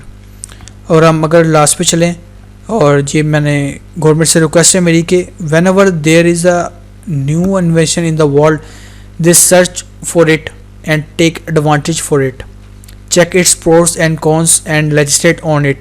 But in Pakistan this new invention is called bad and it is also banned, but when the whole world benefits from it, then in the end Pakistan brings this new inventions to its country and legislate on it, which does not benefit the country much. If Pakistan adopts a new invention in the beginning, it will be get more benefits. Technology हराम और हलाल नहीं होती, उसका use कैसे हराम और हलाल होता है। कैमरा है, उसका इस्तेमाल अगर आप अच्छे तरीका कर रहे हैं तो हलाल है, अगर आप उसका गलत इस्तेमाल करेंगे तो हराम है। और कोई भी टेक्नोलॉजी आ रही है, वो अच्छी हो या बुरी, जो इंसान उसका इस्तेमाल करता है वो अच्छा या बुरा होता है। इंसान उसके साथ गलत करता है, टेक्नोलॉजी गलत नहीं करती, इंसान ही टेक्नोलॉजी क्रिएट करता है। तो लिहाजा जब भी कोई न्यू इन्वेंशन हो, पाकिस्तान से रिक्वेस्ट है कि वो पहले उस पर अच्छी तरह उस पर रिसर्च करे, उसके नेगेटिव एंड पॉजिटिव फाइंड करे, उसका एडवांटेज हासिल करे, उसको लेजिस्लेट करे अपनी कंट्री में, जिससे पाकिस्तान को बहुत अच्छा जो है वो फ़ायदा होगा। मेरी गवर्नमेंट ऑफ पाकिस्तान से रिक्वेस्ट है वकार ज़का को मौका दें, क्योंकि वकार ज़का बेशक उसका माजी जैसा भी है वो पाकिस्तान के लिए सही मानों में कुछ कर रहा है। तो लिहाजा मेरी पाकिस्तान गवर्नमेंट से रिक्वेस्ट है, उसने बहुत मेहनत के साथ NED यूनिवर्सिटी के साथ मिलकर टर्नअप जो है वो लॉन्च किया है। पाकिस्तान खुद का ब्लॉकचेन बेस्ड प्रोजेक्ट, ठीक है। और उसने क्रिप्टो एक्सचेंज भी बनाई हुई है और भी बहुत कुछ, लेकिन सिर्फ गवर्नमेंट की सपोर्ट का बेटा। गवर्नमेंट ने कोई पैसा खर्च नहीं करना, सिर्फ गवर्नमेंट ने अलाउ करना है। गवर्नमेंट बेशक उन पे चेक एंड बैलेंस रखे, वो रखे भी, SCCP के अंदर रजिस्टर करे टर्नअप को और सारा कुछ, ठीक है। तो और जो वीडियो जिन्होंने पूरी देखी उनको बहुत से शुक्रिया, जो दरमियान में वीडियो को छोड़कर चले गए उनके लिए भी बहुत शुक्रिया, उनको भी बहुत शुक्रिया। और ये जो वीडियो गवर्नमेंट के ऑफिशियल तक लाजमी पहुँचाइएगा और वीडियो को लाइक ज़रूर कीजिएगा, चैनल को सब्सक्राइब कीजिएगा। वीडियो अगर 200 जितना हो सकता है शेयर कीजिए, जितना हो सकता है शेयर कीजिए गवर्नमेंट ऑफिशियल तक। और क्रिप्टो के बारे में और भी अर्निंग से रिलेटेड मेथड्स आएंगे मेरे चैनल पर, और ये चैनल है एचएन ग्लोबल, इस पर जाएं, इसके प्लेलिस्ट पे क्रिप्टो करेंसी की पूरी प्लेलिस्ट है, वो स्टार्टिंग से देखना शुरू करें। आपको बिल्कुल A to Z और कुछ भी ना आता, आप सिर्फ वो देख लें, आपको पता चल जाएगा। आपको crypto basic to advance knowledge आप हासिल कर लेंगे। नहीं, चैनल के प्लेलिस्ट पे जाएं, टर्नअप का फोल्डर है, वहाँ पे वकार ज़का का फेसबुक ग्रुप है, उसको भी ज्वाइन करें। तरीका बताया है उसको भी ज्वाइन करें, उससे भी आपको बहुत अच्छा प्रॉफिट होगा और फ़ायदा भी होगा। तो ये थी वीडियो। होप कि आपको वीडियो अच्छी लगी हो। वीडियो अच्छी लगी हो तो चैनल सब्सक्राइब कीजिएगा, वीडियो को तो शेयर कीजिएगा। मिलते हैं नेक्स्ट वीडियो पे, तब तक के लिए अल्लाह हाफ़िज़।